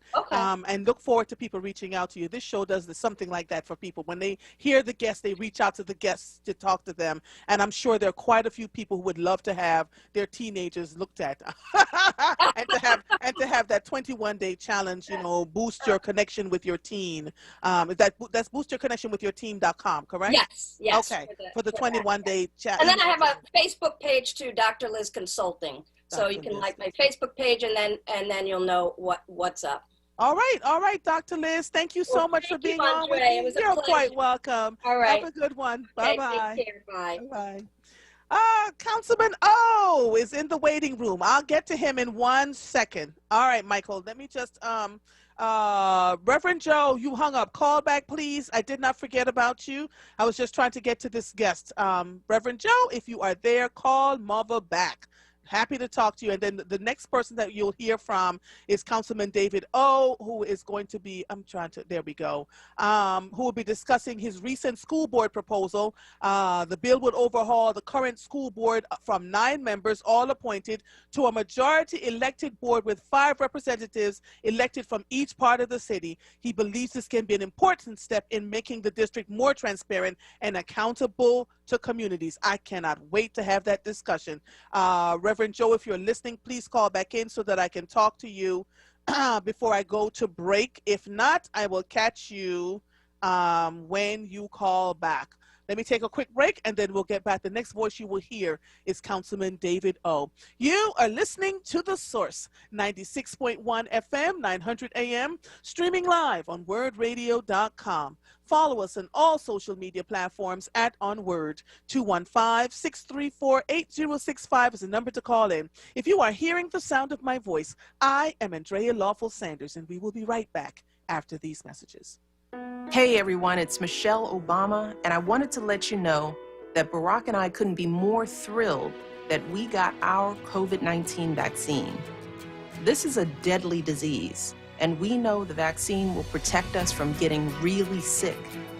It's how we'll start getting back to seeing friends and family and doing all those things we love again. So I hope you'll join me, Barack, and millions of others around the country and get your vaccine as soon as it's available to you. It's safe, it's free, and it could save your life or the life of someone you love. To learn more, just go to cdc.gov/coronavirus. I know it's been a long, hard year, but we can beat back this pandemic. With your help, we can do this. Paid for by the U.S. Department of Health and Human Services.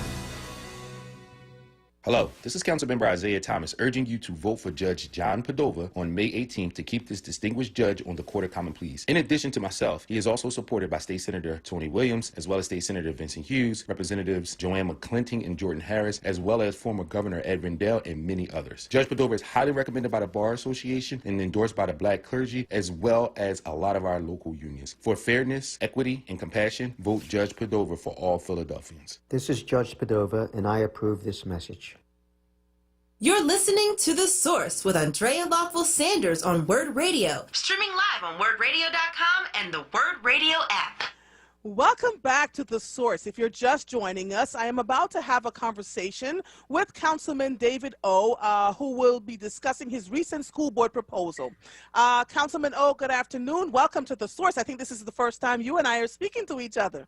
Yes, although I do listen to your show from time to time, yes, and I did, by the way, hear people talking about why doesn't the school do this? Why doesn't the school do? And I said, oh boy, I should talk about my bill to, in part, answer that question. Okay, all right. So tell us about the bill. Right now, the school district is fully appointed by the mayor. Right? Yes. Okay. Quite unlike other school boards where they have to be elected to their seat. So what is it that you're proposing? And please tell me what response you have been getting to that.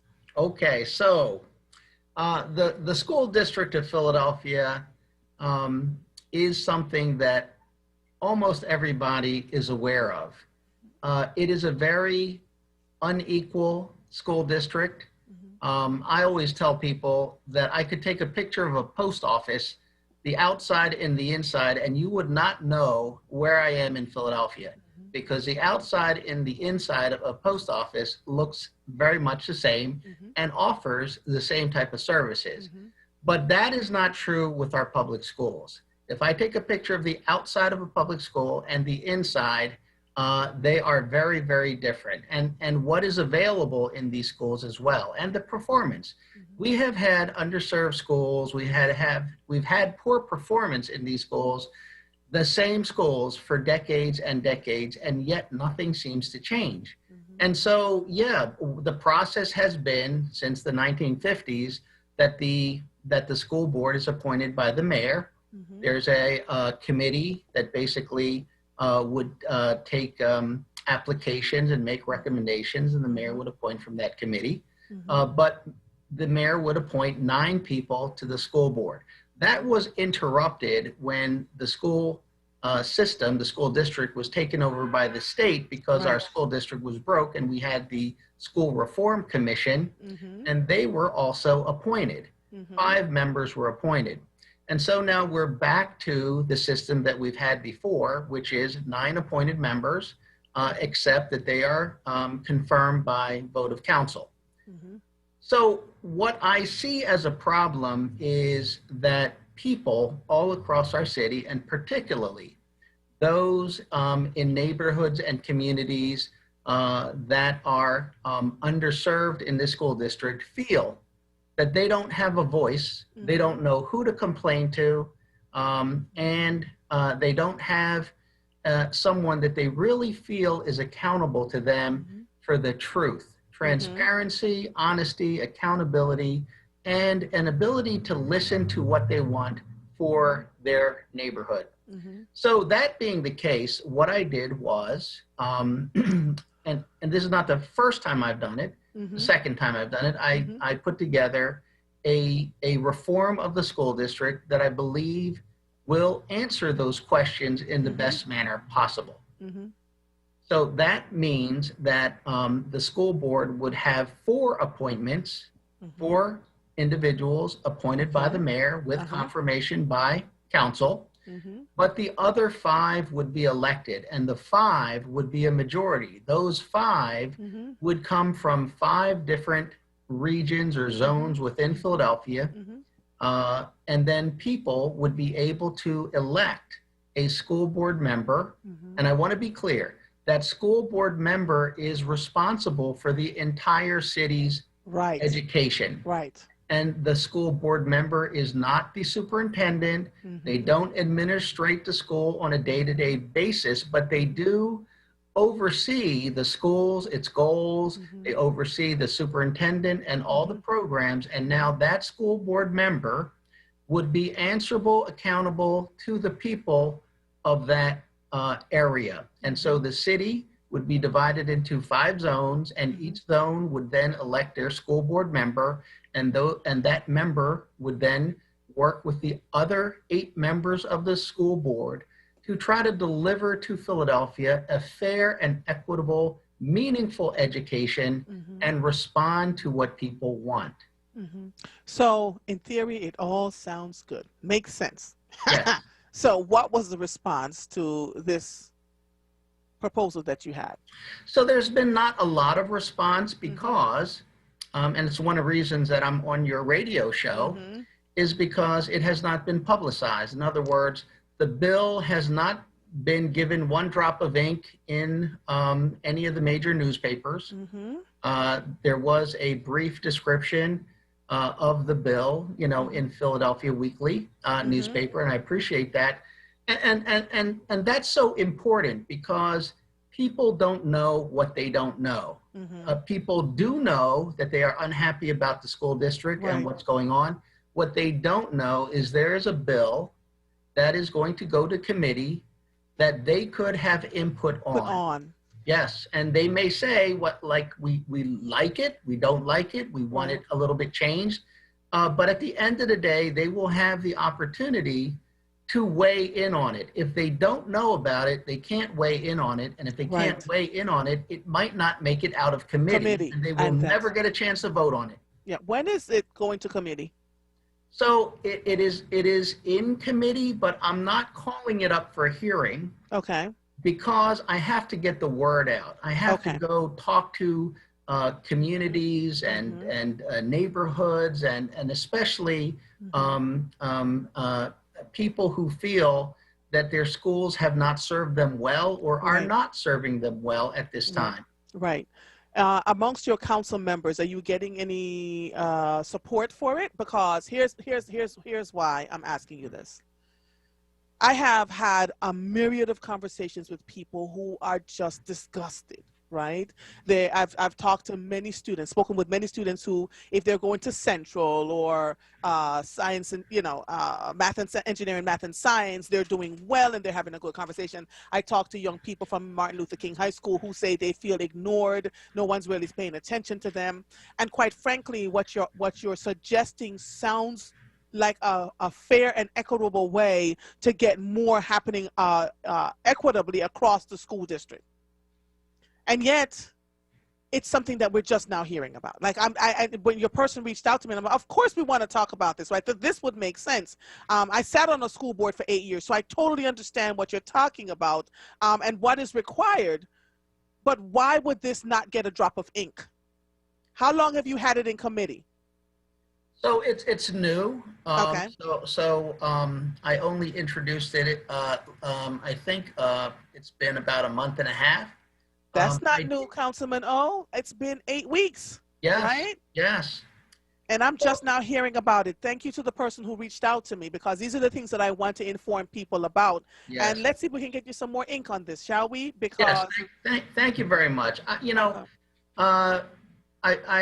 I really am concerned about this city because some things of great importance, and I would say public education is one of those things. It answers many questions about the mental well-being, emotional well-being of our children, about gun violence, about lack of hope, about inability to develop their talents, be it in art or music. It answers so many questions about their health and about their parents' happiness and about their community. And yet these are things that are such a challenge in our city. So I did previously introduce a bill on education reform, and it did not go anywhere. I did it after 2 years of holding hearings that included such people, notable people, as Professor Linda Darling Hammond. I know her. Yes, she headed up President Obama's public education transition team. She's back at it. She's respected on both sides of the aisle. She is, a tremendously respected person. We took a look at the vocational training system, career vocational, that is in Germany, Austria, Switzerland. We looked at, schools in Finland, in South Korea. We looked at good and bad. I traveled up the pathways in Brooklyn. I was down at the Swiss embassy. And what I found about all of the best public school systems in the world is they are equitable. Yes. They are fair. And, honestly, I did not start out thinking about equity in schools. I thought about a person who wants to study should be able to study. And if someone's disruptive, they're disruptive. And I really believe that if we could bring jobs to this city, that would answer a lot. But when I began to talk to employers who would love to come to Philadelphia for our location and everything, the one thing that came up is our workforce. The workforce is not one that they felt they would hire. And we're not talking about the upper management level. We're talking about, mid-level and entry level. And what they felt was that they would have to import their workforce. And so I understood that we had to do something about our public education system in order to even bring the jobs here. And what I found was that every superior, high-performing public school system was not based on money alone. In fact, most of them don't have as much money, yet they pay their teachers better than we do. I mean, for every dollar, how much money makes it into the classroom? That's the real question. And so what I found was that when you go to a really great school system that, you know, is not just simply a wealthy school system. It's an equitable school system. Every child has equal opportunity to succeed. And that is the biggest problem in Philadelphia, and it's not a new problem. The same schools that have been failing for a long time. And as you said, the magnet schools and special schools and regular public schools that are in great neighborhoods do well, but there are not many of those. And we see things being taken out of our schools and things that don't make sense. And now, you know, the problem with charter schools, and I'm not against charter schools, you know, I know the charter schools fill an important role, but the problem with charter schools is so many parents want to get their students out of their neighborhood public school that they apply for every charter school, regardless of what they offer. And if they're lucky enough to hit the lottery, they will go pursue a course of study that they're not really interested in. And I find it to be a problem that, for example, can be illustrated by saying, for example, a school that has a piano, but nobody who wants to play the piano. Another school that has tons of kids who want to learn the piano, but has no piano. It is, you know, ultimately then a system where you are born and raised determines what you will not have. And aren't we creating Frankenstein? Aren't we making, you know, people feel neglected and feel that our society, our government doesn't care? And we could fix it by empowering the people. And then we wail when the gun violence gets out of control, but a child with no hope will become an adult who takes yours. And so we have to really think this thing through. Have you had conversations with the mayor and the current superintendent of Philadelphia schools? Did that go anywhere? If you had conversations with them about this proposal? So I have not, and I'll say why, because I had conversations when I did my first bill, which was based on global best practices in public education. I did a long series of hearings. We did a report. We kind of looked at a bill to change the makeup of the school board around qualifications, things like that. And that really went nowhere. There was no support for it, and it just kind of died on the vine. And what I kind of learned from that is this is a tough town to make these type of changes, even when they are best practices. And so kind of rethinking, taking a step back, trying to see if something else would happen. You know that, for example, there have only been 3 bills introduced in our city government to reform the school board since Michael Nutter became mayor. That's a while ago. Only 3 bills. Only 3 bills. 2 of them are mine. One of them, I believe, is Darrell Clark's, which is the current system that basically is appointment by the mayor with the confirmation of city council, but it's still 9 appointed school board members. The first bill I did had 2 elected members and appointed members, including a charter school representative and certain qualifications. This bill, I think, is more practical. And, you know, one of the concerns that arises is politics in the school district. But what I have seen is politics in the school district. And if you look historically, the school district has always been the subject of politics since the colonial days.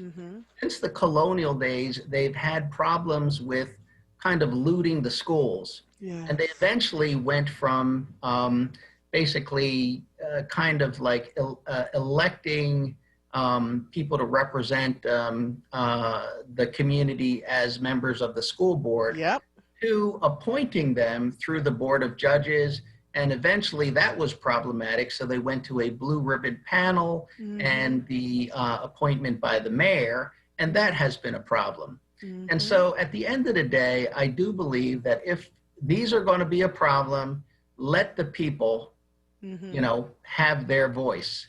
And so I think it is enough for the mayor to appoint 4 quality people who are, you know, hopefully you really know what they're doing when it comes to the administration and the delivery of education, but let the people have their voice, talk to whoever wants to serve on this Board of Education for them, and be responsible for their area, not the entire city in terms of being elected and being tailored, but just their zone, and then hold a position where they're responsible for the entire city's education. So someone asked here, Andrea Robin Manley says, can you talk about the eligibility requirements for those who would be up for these regionally elected positions?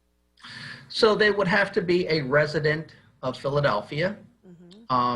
They would have to be over 18 years of age, although even that is somewhat in question now, because I was contacted by a group of people that are trying to make the case for younger people being involved in the school district. Now, I'm not saying that they have kind of concluded their conversation with me, and I think there are definitely some issues and problems with that, but I think there's also some things that I've overlooked that I'm willing to talk with them. We're going to have a second meeting, but so far you have to be a resident of Philadelphia, and that's pretty much it. There are things you cannot be, and that has to do with conflict of interest and things like that. So you cannot be an elected official. You cannot be the staffer for an elected official. You cannot be directly working for a vendor to the school district, or you cannot be involved in partisan politics. And you cannot be a member of a union that is represented in terms of you know, the workforce of the school district. So aside from that, anyone can, you know, run for school district. How can people find all this information, Councilman O? Well, the easiest way right now, I would tell them, is to contact my office, and I will give the telephone number and the email. The telephone number is 215-686-3452. 3452. 215-686-3452. And the email? David.O, and I'm going to spell O, and I want no one to be confused. It's my last name. My last name has 2 letters, O-H. So it's David.O, letters O-H, at Phila, P-H-I-L-A, .gov. .gov. So that's David.O-H at Phila.gov, right? And the phone number is 215-686-3452. Tell the person that reached out to me via email that I would like to interview and write a piece about this too. So let's write a piece about this, see if we can get a little bit more traction around it. Education is the gateway to freedom for far too many young people, and that gate has been closed, locked, padlocked, and shut off for years for those who would need it the most. And so, I don't know if your plan would work, but it seems to be something viable to help us moving forward in what needs to happen on behalf of the citizens of this city. I am tired, Councilman O, of having conversations around schools that are not working, asbestos. And I've done my very best in interviewing educators and students who are loving what's happening with them in the schools. But right now, you and I are talking about the ones who are not getting what they should be getting, which is a fair and equitable education, which is law, right? It's federal law. And so we really want to make sure that all children are getting it. And so we don't just spend our time wringing our hands about violence, because a child with hope will become an adult who sees the possibilities for themselves and not try to take it from you. So thank you so much for being on, and ask your person to reach back out to me, and I'll write the story too. Okay? Absolutely. Thank you very much. You're quite welcome, sir. Have a good one. All right. Bye-bye. Take care. Bye-bye. You are listening to The Source, 96.1 FM, 900 AM, streaming live on WURDradio.com. Follow us on all social media platforms at onWURD. 215-634-8065 is the number to call in. When I come back, I'm going to talk to you all about the 2 Black-led charter schools that are slated for closure through the Philadelphia School District. Does anyone can let me know what in the Sam Hill is going on there? again, I locked down for the weekend. More of it just needed a break from news and everything else. But I opened up my email to see that there was something going on, that 2 Black-led charter schools are being slated for closure. Can someone call into the station, please, and give me some more information around that? We will be right back after these messages. We do all we can to ensure our kids are happy, healthy, safe, and strong. Having high-quality, low-cost health insurance helps make that possible. With CHIP, your child can have medical, dental, eye care, and more for free or low cost. Whether you're self-employed, unemployed, or your employee benefits are just too expensive, CHIP is there for you to help your child be strong. CHIP Strong. Apply or renew today at 800-986-KIDS or go to chipcoverspakids.com. Paid for with Pennsylvania taxpayer dollars. Tired of doom scrolling? Discover a new way to social distance with Philadelphia's own Curtis Institute of Music. This spring, Curtis presents more than 24 free virtual concerts. From virtuosic solos to premieres of new orchestra music, the Curtis Institute cultivates world-class artists right here in Philly. Explore thrilling performances delivered straight to your inbox. See, hear, and feel the power of world-class performances by a new generation of musical legends. Join www.curtis.edu/performances. Word family, the Go to Know campaign for colon cancer is up and running. Go to wordradio.com and click on the Go to Know banner for your free at-home screening test. It's that simple. Click Go to Know and get your test today. You're listening to The Source with Andrea Lawful Sanders on WURD Radio. Streaming live on wordradio.com and the WURD Radio app. Welcome back to The Source. I mean, we have just had a lot going on here today. If you're just joining us, I had Councilman David O on, and so I can't wait to follow up with him on this one. He wanted to make sure that he introduced a resolution urging the school district to overhaul the current school board from 9 members, all appointed to a majority elected board with 5 representatives elected from each part of the city. He believes this can be an important step in making the district more transparent and accountable to communities. So it should be interesting to see what comes out of that. Michelle Neal also reached out to me about the lady that is on Cheltenham Avenue. She said, I have offered that lady money. She pushed my hand away. One of the associate pastors had been out there to her. She doesn't want help from us. She has been out there for at least 6 months. So people know that this lady is on. Something else is going on in Abington about this young man who got stopped by the cops, lived there all his life. And I'll talk about that in a little bit. But Maurice from Southwest, how are you, my brother? I ain't talked to you in a while. I had to take a vacation. I missed you. Yeah, I heard so much corruption and deception on the radio, I had to take a break. Oh, Lord. What's going on, my brother? You know I went to school with David, though. Yeah? What's up? Yeah, I mean, grammar school, right there at 58th. I went to Longstreth together. Mm-hmm. Okay. And let me tell you something. That's a lot of courage what he's doing right there, because usually in city council, you don't fall in line, right, they knock you out. You know, City Hall uses big deception. The mayor gave us another snowball line. First it was stop and frisk, and then he was like, we're going to have elected school board. But all he did was go back to the old system. We didn't know that.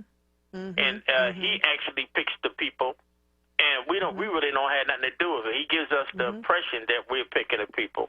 But the can I tell you something, Maurice? Yeah. I'm about to tell the whole wide world. The first time the mayor went back to the school board where, supposed to be appointed by a group of people, I applied. I was strongly encouraged to apply because I would be the only one who applied for the Philadelphia School District Board that had ever had any school board experience when they looked at the number of people that applied, right?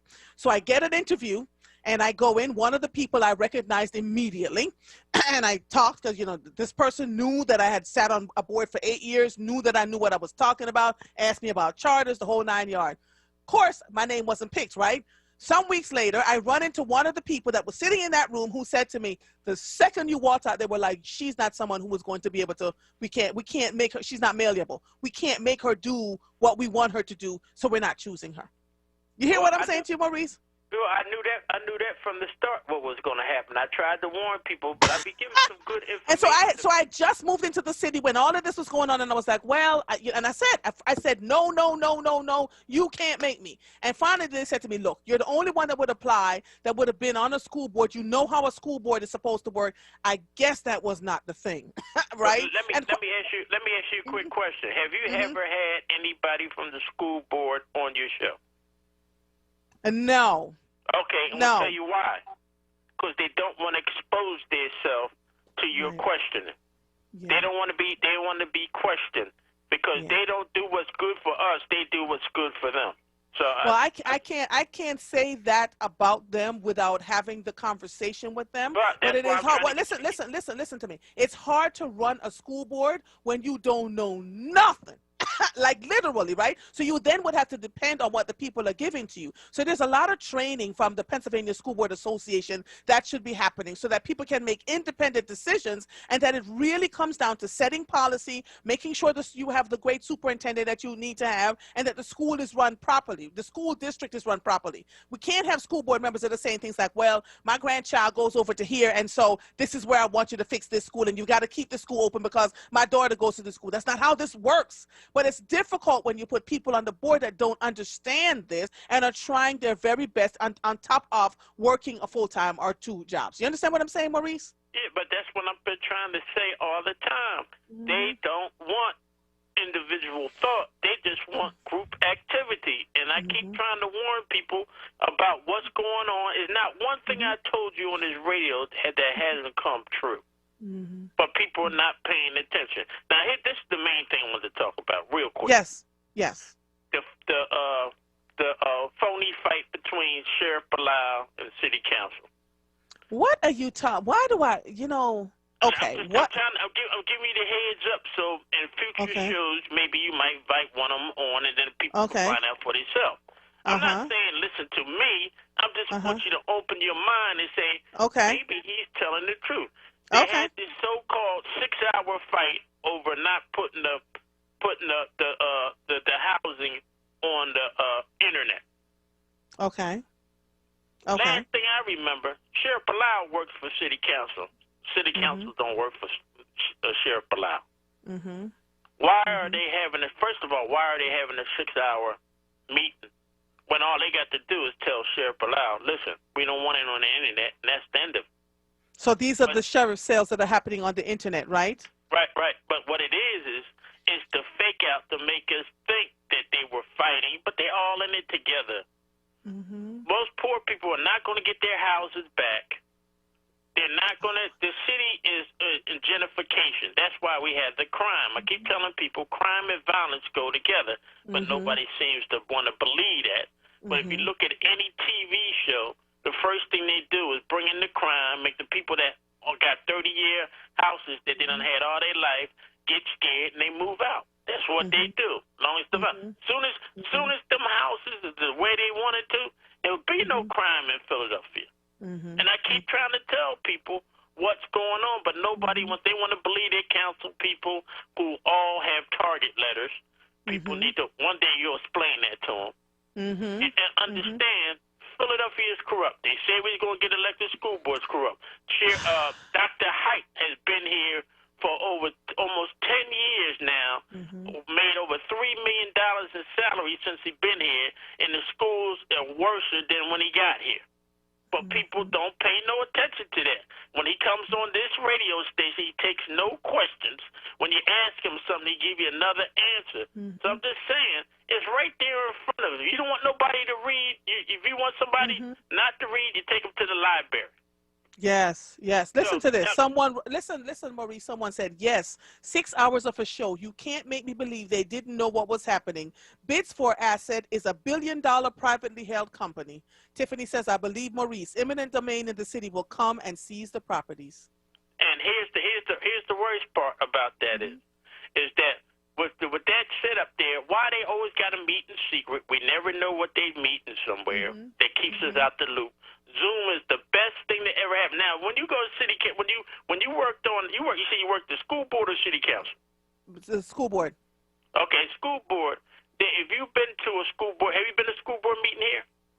Yes. Yes. And then how is that run to you?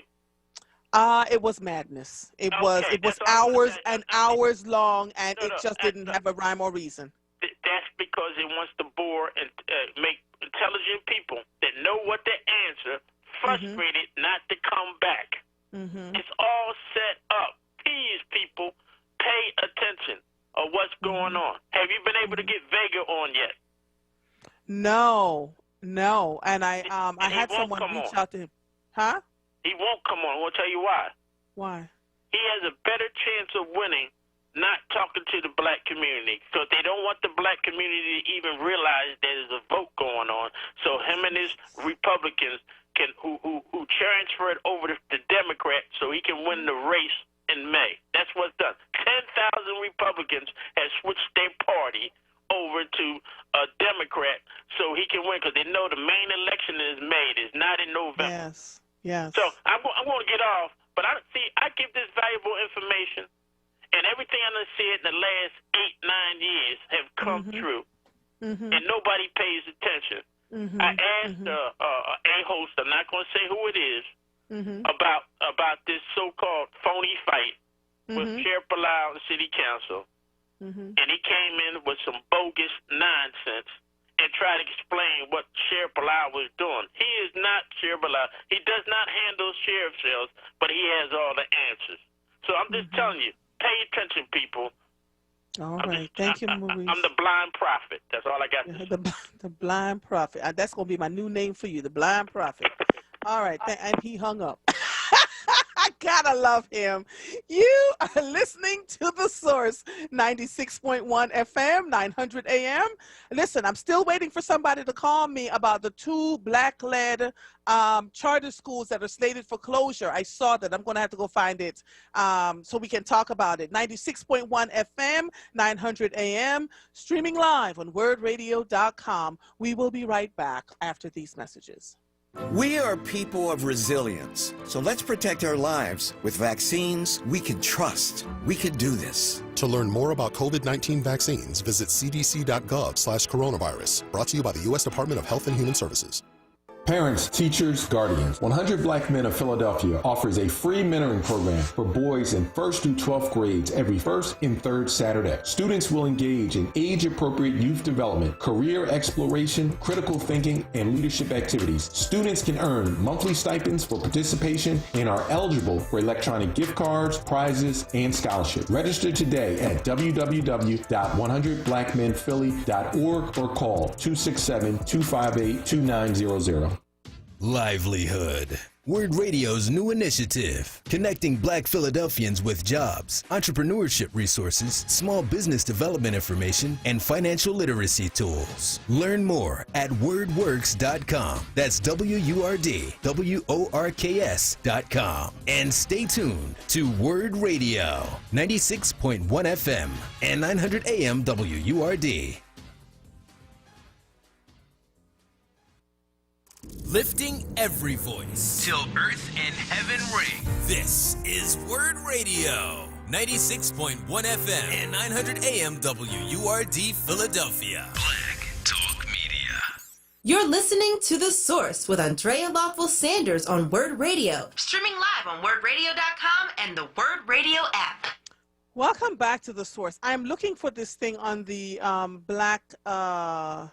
the 2 black-led charter schools that were closed, that are slated for closure.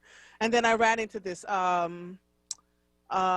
This happened today at 11 o'clock. Janine Africa, 610-704-4524. The Moon family held a press conference at 11 o'clock today at the corner of 52nd and Larchwood across from the Malcolm X Park located in West Philadelphia. They did the press conference to inform people of the treachery that this government and connecting entities is still perpetuating against the Moon family, specifically as demonstrated in the 2 articles published in the Philadelphia Inquirer talking about the defiling of what they claim are the remains of our family members. May 13, 2021 marks the 36th year anniversary of this government's horrific bombing in their attempt to annihilate MOVE, murdering 6 adults and 5 children, in addition to the total sanctioned destruction of a Black African-American community. The atrocities continue now in the guise of forensic investigative research. MOVE demands justice and peace for our murdered children and MOVE family. So they're doing it, they did it today at 11 o'clock. And so if you want more information, call Janine Africa 610-704-4524. Bones of Black children killed in the police bombing is being used in Ivy League anthropology course. Jesus, Lord have mercy. So much is going on. So much is going on. Let me just take a quick look at this. This was written by Ed Pilkington in New York 3 days ago, The Guardian. The bones of Black children who died in 1985 after their home was bombed by Philadelphia police in a confrontation with the Black Liberation Group, which was raising them, are being used as a case study in an online forensic anthropology course presented by an Ivy League professor. It has emerged that the physical remains of 1 or possibly 2 of the children who were killed in the aerial bombing of the MOVE organization in May 1985 have been guarded over the past 36 years in the anthropological collections of the University of Pennsylvania and Princeton. Say it ain't so. The institutions have held on to the heavily burned fragments and since 2019 have been deploying them for teaching purposes without the permission of the deceased living parents. To the astonishment and dismay of present MOVE Day members, some of the bones are being deployed as artifacts in an online course presented in the name of Princeton and hosted by the online study platform Coursera, Real Bones, Adventures in Forensic Anthropology, which focuses on lost personhood, cases where an individual cannot be identified due to the decomposed condition of their remains. It uses as its main case study the events of 1985, producing as prime evidence a set of bones belonging to a girl in her teens retrieved from the ashes of the MOVE house at 6221 Osage Avenue in Philadelphia. The professor is holding the bones of a 14-year-old girl whose mother is still alive and grieving. Are you kidding me? This cannot be happening. It cannot. This cannot be happening. Only in Jesus. And then Penn gave them a This is so crazy. Michael Africa Jr. The revelation comes just days before Philadelphia stages its first official day of remembrance over the 1985 bombing following a formal apology issued by City Council last year.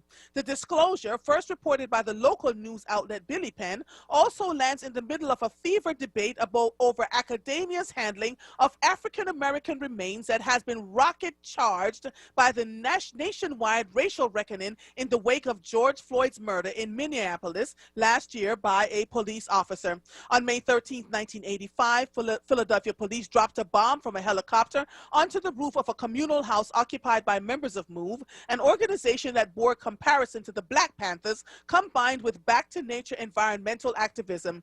In the ensuing inferno, the MOVE house, as well as the entire surrounding neighborhood, was razed to the ground. 11 people linked to the group were killed. Among them were 5 children aged 7 to 14. Last year, the city apologized formally for the immeasurable and enduring harm caused in the bombing, paving the way to this year's inaugural commemoration.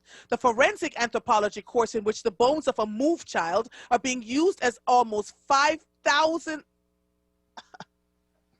The forensic anthropology course, in which the bones of a MOVE child are being used, has almost 5,000 enrolled students. It was filmed in February 2019 and is taught by Janet Monge, an adjunct professor in anthropology at the University of Pennsylvania and a visiting professor in the same subject at Princeton.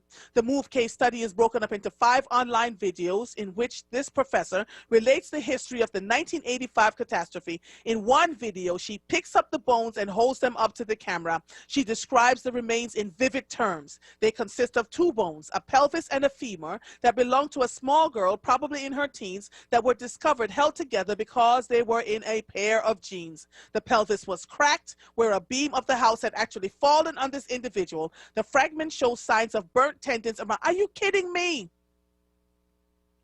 Then the professor continues, the bones are juicy, by which I mean you can tell they are bones of a recently deceased individual, she says. If you smell it, it doesn't actually smell bad. It smells kind of greasy, like an older style grease. The University of Penn and Princeton academic does not inform her students that she is displaying the remains without permission of the girl's family. She is, however, open about the tragic nature of the confrontation that led to the child's death on Osage Avenue. Somebody, please. Father, Lord.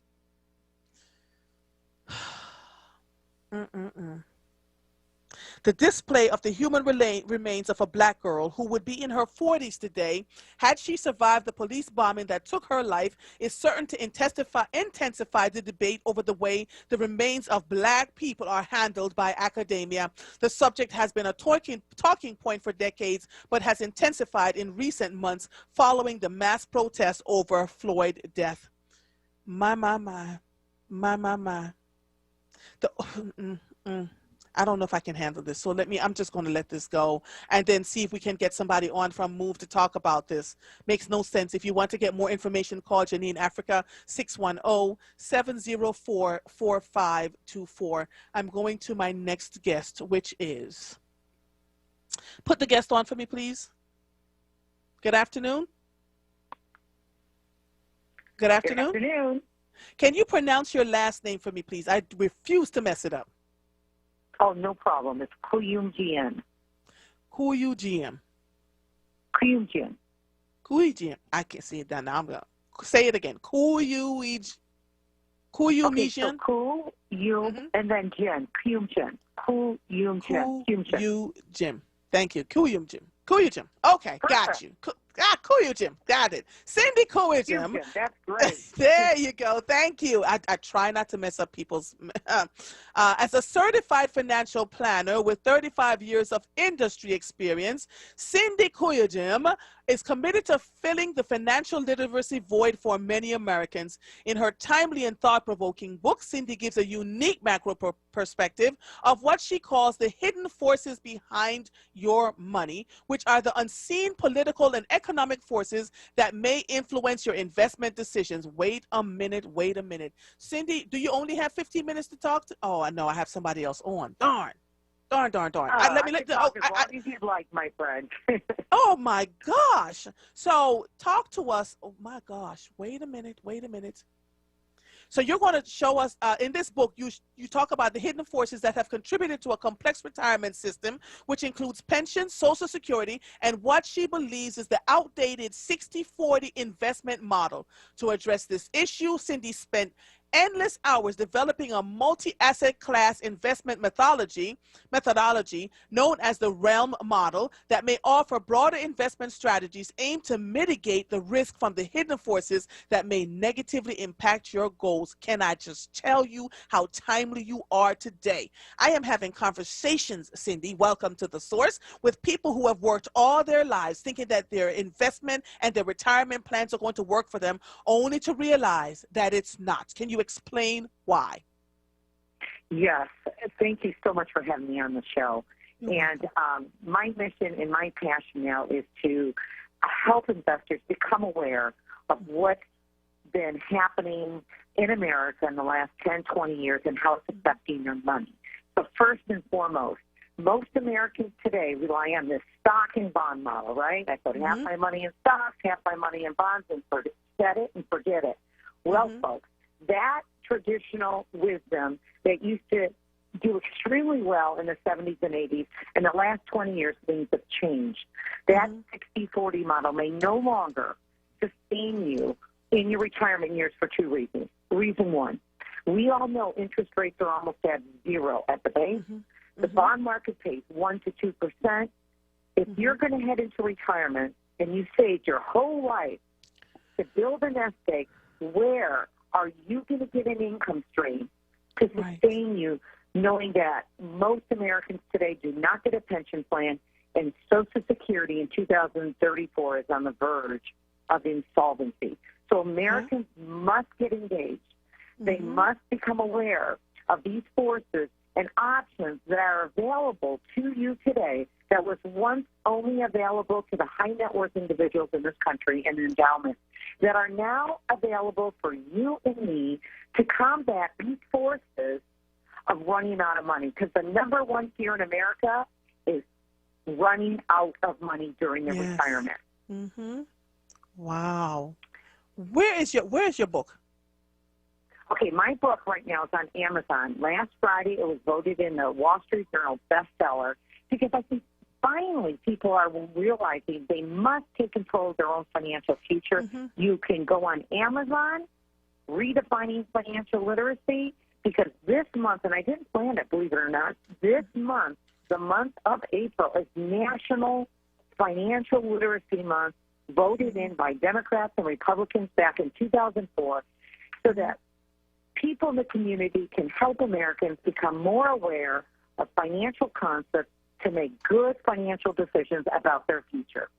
Tell us the name of the book again. Redefining Financial Literacy, correct? Correct. If you can Google just Cindy, C-I-N-D-Y, Redefining Financial Literacy, you'll find the link, and you can go right on Amazon. My last name is spelled Couyoumjan, Redefining Financial Literacy, Unlocking the Hidden Forces of Your Financial Future. I am literally looking for, hold on, looking for the book, Redefining Financial, there it is, I found it. Hardcover, Easy. I see you. Guess who's ordering this book? Because I really do believe that, let me just, hold on, Cindy, I'm adding it to my, I'm telling you, I'm buying it as we speak, right? Because so often we think that this is the way that we should, the stocks and the bonds is the way we should do this. Give the people one clue around what they can do differently other than stocks and bonds. Perfect. Thank you for asking. Instead of two asset classes, stocks and bonds, I bring in 5 to 7. You probably say, what are those other asset classes? My financial planner is not talking to me about it. Commercial real estate, private senior secured credit, venture capital. You combine multi-asset classes in an investment model. I'm going to tell you right now, the Yale Endowment had been doing this since 1985, beating the stock market with less risk and more income potentially. So if you pick up this book, you will go to the chapter on the realm strategy, and I only focus on 2 asset classes because I don't want to overwhelm investors. Most investors have heard of a stock and a bond. So I bring in 2 other asset classes to get investors understanding and start asking questions to their financial planners about private and public commercial real estate, as well as senior secured bonds, or they call it private debt, or another word is BDC. So I break it down. I give you the history. I explain how these have come available in the last 20 years and how it is critical for the average investor who's in a retirement or close to pre-retirement to pick up this book and learn about these options, because these options will potentially sustain you in retirement as it's done the endowments and wealthy Americans over the last 20 to 30 years. Wow. And those who knew were doing it and said not a word. The book is called Redefining Financial Literacy, Unlocking the Hidden Forces of Your Financial Future. Our first name is Cindy. The last name, I'm going to spell it for you. COUYOUMJIAN.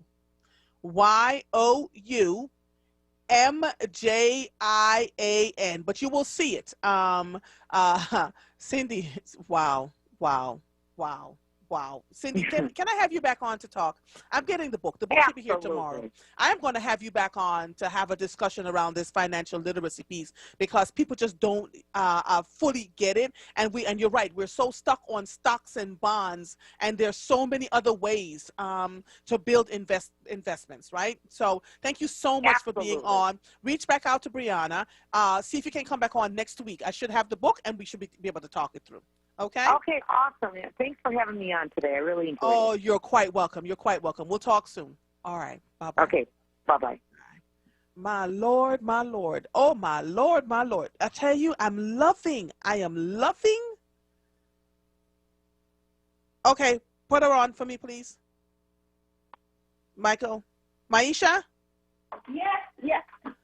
Good afternoon. What's going on? Talk to me. Well, I'm like you, sis. I'm just really upset and disgusted with just the sacrilegious way they handle the remains of these new babies, their remains. I'm just outdone about this. You know, just rulers, just like Frankenstein, this kind of stuff, of body parts and grave robbers, and these are children that we knew. These are children that were in our community. Yes. And they know that MOVE members are still alive. They know that family members are still alive, and not to have returned those remains to their family. This is sacrilegious. It really is. It's so, yeah, it's sick. Yeah, I started reading it and I was like, what? It just made no sense to me. And how was it? How are they able to get away with this? Well, the reason they could probably because at the time, the remains were part of the investigation, and Penn was supposed to be doing the identification. And then the museum kept, I guess the city didn't care after they got the results they wanted, and Penn had it, and once the professor left Penn, they took the bones with them to the next place he got a faculty assignment, which was Princeton. So now it's their part of Princeton's class and forensic class and stuff, but these are these are children we knew. I tutored these children, you know, when they were little, when they were young. So these aren't just this random people you find in some ancient graveyard hundreds of years ago. These are people occupied time and space with us. Yes. They say that, but they believe the bones that Penn and Princeton are using is that of Tree Africa. She was 14 at the time. Yes. Tree and another one, too. They mentioned 2 children. It's just insensitive, and they're grave robbers, and they're just, you know, they're just cultural parasites, and they continue to pimp off of us, living or dead. They have no, black lives don't matter, alive or dead. Even our remains don't matter. Yeah. And you know, this is why we were upset about the street sign being named after Wilson Goode. You know, there's 2, and it's still raw. People are still mourning. People still have not healed from Osage Avenue. For you to want to elevate and celebrate someone who took responsibility for it and said he'd do it again if it was the circumstances. So this I is was why there. I was there, Maisha. I was there and heard him say just that. Yes. You know, and that street sign still needs to come down, and we need to get those remains of our babies back with the MOVE family so they can handle it in a sacred way, how they ever want to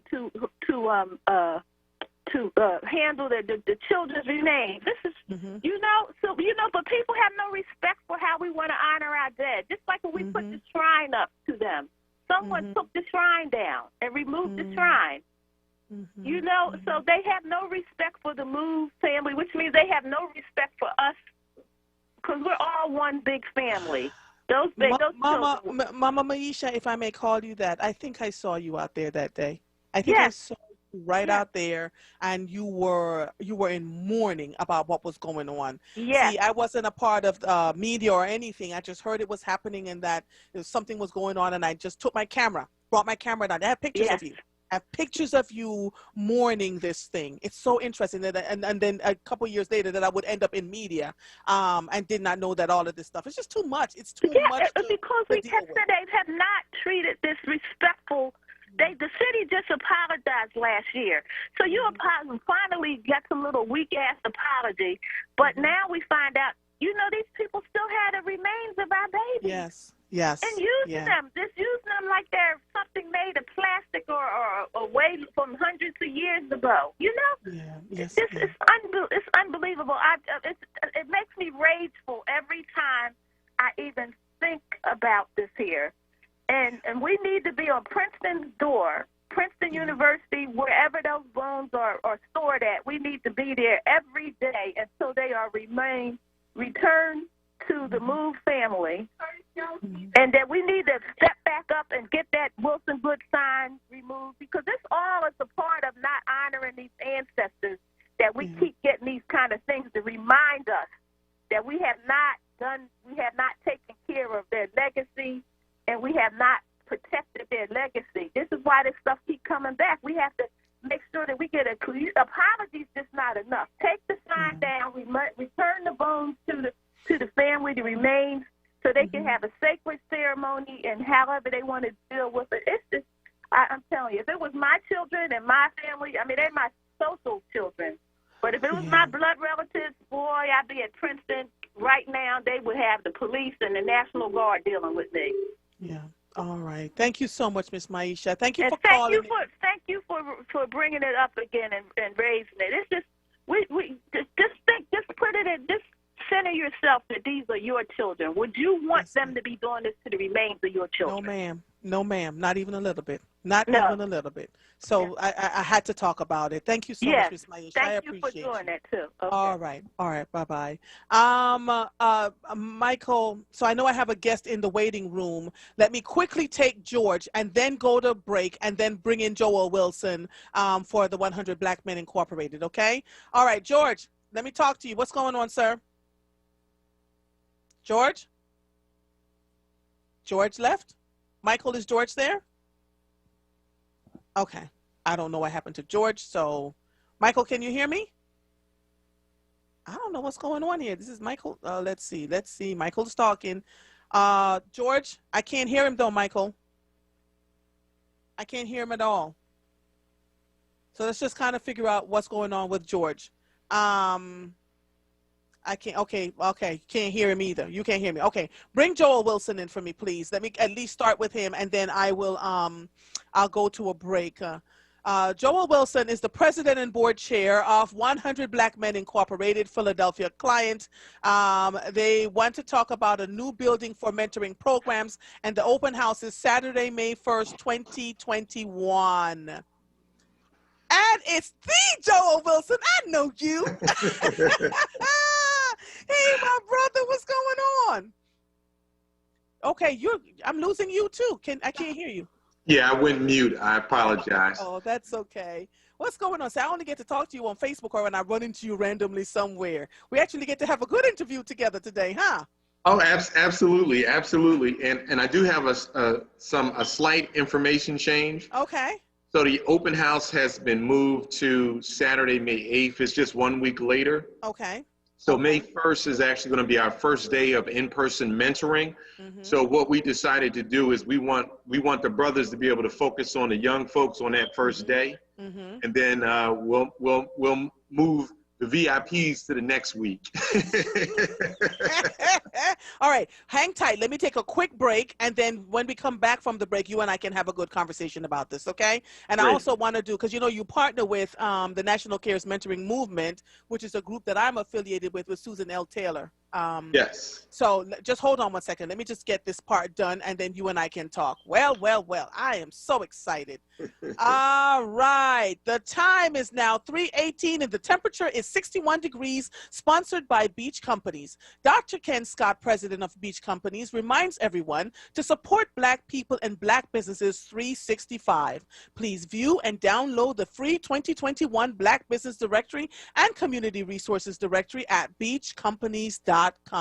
You are listening to The Source, 96.1 FM, 900 AM, streaming live on WURDradio.com. Follow us on all social media platforms at onWURD. 215-634-8065 is the number to call in. We will be right back after these messages. We do all we can to ensure our kids are happy, healthy, safe, and strong. Having high-quality, low-cost health insurance helps make that possible. With CHIP, your child can have medical, dental, eye care, and more for free or low cost. Whether you're self-employed, unemployed, or your employee benefits are just too expensive, CHIP is there for you to help your child be strong. CHIP Strong. Apply or renew today at 800-986-KIDS or go to chipcoverspakids.com. Paid for with Pennsylvania taxpayer dollars. I'm Henry Louis Gates Jr. We are people of resilience.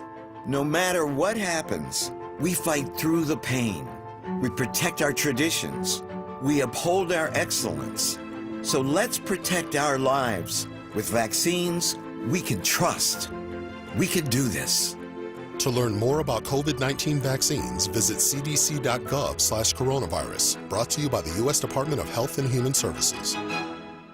The WURD Radio newsletter, keeping you informed, engaged, and connected. Sign up by visiting WURDradio.com. Scroll to the bottom of the page and type your email address under Connect with Us. You'll receive the latest information on WURD Radio. Messages from our president and CEO, Sarah Lomax-Reese. Exclusive articles and multimedia content and resources. Stay informed with the WURD Radio newsletter.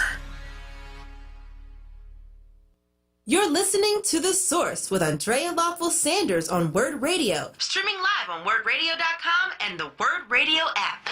Welcome back to The Source. If you're just joining us, I have on the line with me Joel Wilson, who is the president and board chair of 100 Black Men Incorporated Philadelphia chapter. It was formed in 1991. Well, I'm sorry, let me just say this. In 1991, the National Office of 100 Black Men of America approved a charter for 100 Black Men of Philadelphia as a member of the nonprofit organization. In addition to focusing on mentoring, they developed Christmas in April and golfing programs. Young men from the inner city were given the opportunity to broaden their horizons through the eyes of men who felt fortunate in sharing their skills and time with them. When Michael Young became president, he emphasized recruiting as an important component if the chapter wanted to continue its growth.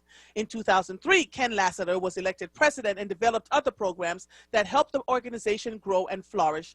Lassiter developed fundraising concepts that were unique to his style and approach. His programs also included a chess program and a Philadelphia Eagles bowling fundraiser at Jillian's in Franklin Mills. In 2007, the late John Walker and 25 African-American males felt the need to revive the then dominant Philadelphia chapter. And so now we have Joel Wilson, who is the president and board chair of this chapter in Philadelphia, 100 Black Men Incorporated. I can't wait to have this conversation. Good afternoon again. So tell us what's new and unique about the chapter, the 100 Black Men Incorporated. What's unique about it? Well, we've grown. So we are at the helm in the city with providing best-in-class mentoring services for young men going from 1st through 12th grade. We won in 2020. We actually won the Small Chapter of the Year award in the national organization. We also won an award, a national award, for our Parent Academy program, which is spearheaded by our brother Joel Austin. Yes. So you know, we taking care of business. Yes. All right. So what's happening now that you want everyone to be aware of? So our mentoring program, we currently run 7 separate mentoring programs here in the city. Our flagship program is called the Saturday Leadership Academy, and that's target young men and targets our boys 1st through 12th grade. And we created a special cohort in the Saturday Leadership called Manhood 101, and that's the focus on our high school young men. So we can give them those life lessons, you know, how to be successful in your career, in your school, navigating the neighborhood, you know, how to select other career paths other than college. Because there's a tremendous amount of career paths, and a lot of our brothers in our chapter, you know, they didn't go to college and they are extremely successful. So we want to show and demonstrate, you know, model this practice to our young folks. So that's one program. We have 3 financial empowerment programs. Junior investment, we literally are teaching the young folks how to invest in the stock market, and at the end of the program they get a stock account with money in it. We have a youth financial advisors program that's called Dollars and Cents. They read a book called Read Me or Stay Broke. So that's a takeoff on a 50 Cent album title. And so they're learning basic principles of investing in retirement, and they compete in a Shark Tank type contest. So they're given a scenario, and they have to put together a proposal, and they have to put their suits on and and give this proposal, and they can win up to $3,000. What? Yes. Oh yeah. The 100, we give out some nice prizes. You know, listen, you could, as a high school young person, you can, you know, get a couple grand from us in high school, and then when you go to college, we have national scholarships you can get every year. If you're in our scholarship program, you win you're awarded between $500 and $4,500 a year. every year. Yes. Don't sleep on a 100. Wait a minute. Do you see my face? I'm like, because we're looking for mentoring program for the people. Everybody's talking about big brothers, big sisters. You all are killing the game. Absolutely. Wow. How can a young person sign up for your program? Well, the parent or guardian has to sign up. so what you do? Okay, but wait a minute. What if they're emancipated, proclamated, and they don't have a responsible parent or guardian to sign them up, and they want to become a part of your program? Well, we'll have that conversation because that's a real situation. Yes. And we have one or two we've talked through with that, but each of those situations are separate. So you have to have the conversations to get into the details of what's going on. And typically there's someone dangling around that has some responsibility for their young person. And so we go through a process to find out who that person is. But to register is pretty simple. You go to our website, www.100blackmenphilly.org. And once you're there, you'll see like students, and you just click on and register. You can get to us through Facebook, through Instagram, and it's free. So for those who are wondering, all of our programs that we offer to young folks, it's no cost to the families. Now, just because there's no cost to the family doesn't mean, it's free on us.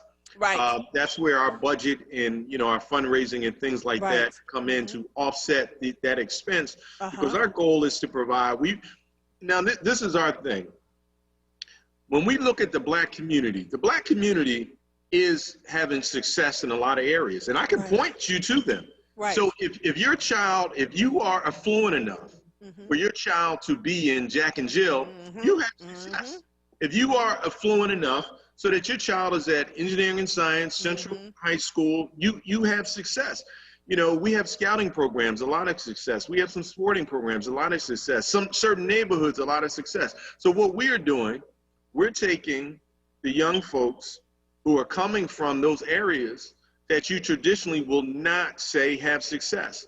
And we're giving them those quality experiences as if you are from that family that is high income in Mount Airy or Chestnut Hill, that you are from that family that has their kid in Jack and Jill and things like that. And one of the things I know, if you take a young person that comes from one of these challenged environments and you give him or her those opportunities and you show them the importance of education, let me tell you, in this world, when they get out here, they're going to be a beast to reckon with.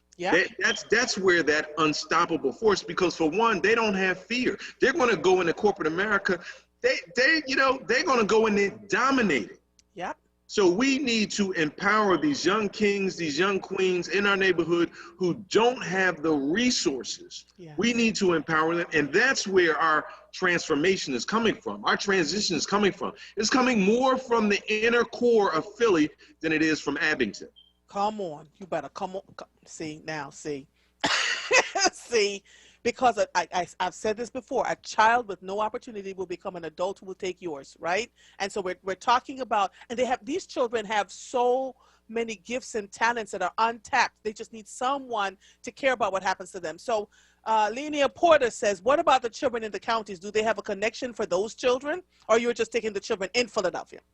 So in the 100 Black Men, we are a private organization. So we have youth coming from Delaware, Jersey, so Upper Darby, Yaden. So it doesn't matter. It's not like we don't have like a boundary like the school district of Philadelphia. It doesn't matter. If you can get your child into our building, then that's fine. Now during COVID, when we were doing all of our programming via Zoom, we had youth from New York. Wow. And that's going to present a little change, because we have folks from Jersey, Delaware. So they're asking, well, what's going to happen to us? So we don't have that figured out. We don't have that figured out yet. But if you can get your child in our building, then more than welcome. Right. So what's getting ready to happen on May 8th that we need to talk about now? So May 8th is, this is going to be our open house. So folks will be able to walk through the building. We couldn't have folks walking through the building if our youth were in the building. because we have both COVID situations and we have general clearance situations. You can't just mix the public with young people. So on the 8th, we're going to have it's going to be a luncheon, be catered by Eatable Delights Catering, one of our premier Black caterers here in the city.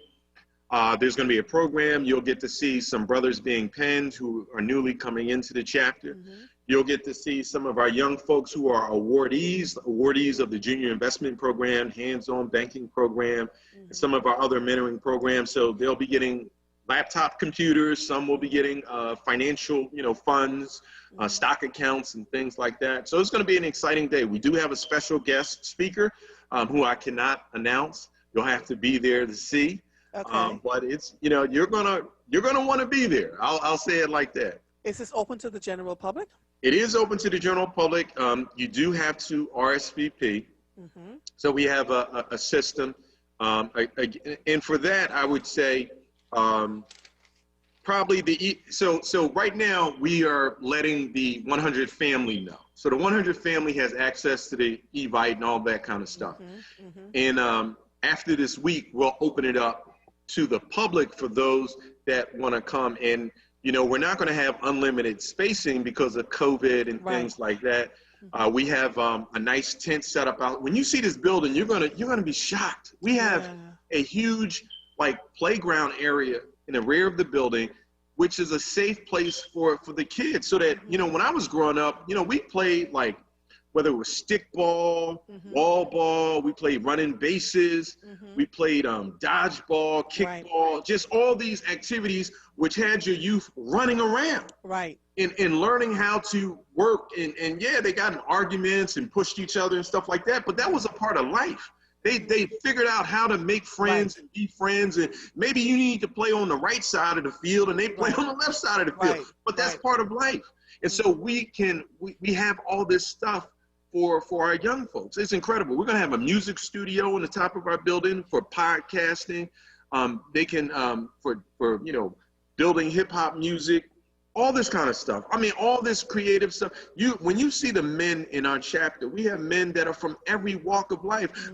We got a new brother that came in. So it's funny. We watched it's not funny, but we watched the Chauvin trial, and thank God that man was found guilty. So we learned about a police academy. Well, we got a brother coming into our chapter who runs the police academy for the Postal Service in the state of Delaware. Runs it. So here's an opportunity how you can go and become a postal officer, no college required, and incredible benefits, great salary, great life. Great. So we have brothers, all types, entrepreneurs, business owners. The gentleman who owns Pathfinder Press magazine, he's a brother in the chapter. It's just the brother who owns Minuteman Press in Philadelphia and Bala Cynwyd, he's a brother in the chapter. So wait a minute, I didn't know a brother owned the Minuteman Press in Bala Cynwyd. Yes. Did not know that. That's where my books are done. Okay. I'm so happy now that I know that. Let me ask you this. I want to come. I want to come to this open house on May 8th. I looked at my calendar and I was like, my God, I'm actually on earth that day. What do I need? What do I need to do? Can you tell me? Just send me your email. Have your producer email me your email, so I'll get you on the list. Okay, thank you. Because this I have to see. I'm constantly having this conversation around what can we do for our young people in Philadelphia, and I am absolutely intrigued. And if I can see it for myself and then can describe it to people, what does it look like? And let me tell you a brand new thing that's happening. So we now have a relationship with College Settlement Camp, which is both an overnight camp and a day camp in Horsham, PA. I know. Beautiful, beautiful camp. I know the place. Okay, yes. I actually went there when I was a kid. I went from age of 5 to 13. Then I worked there as a junior counselor. So we're taking a bus trip up on May 22nd, and this is free for all of our participants. And we have a we have a deluxe motor coach. So we're going up in style.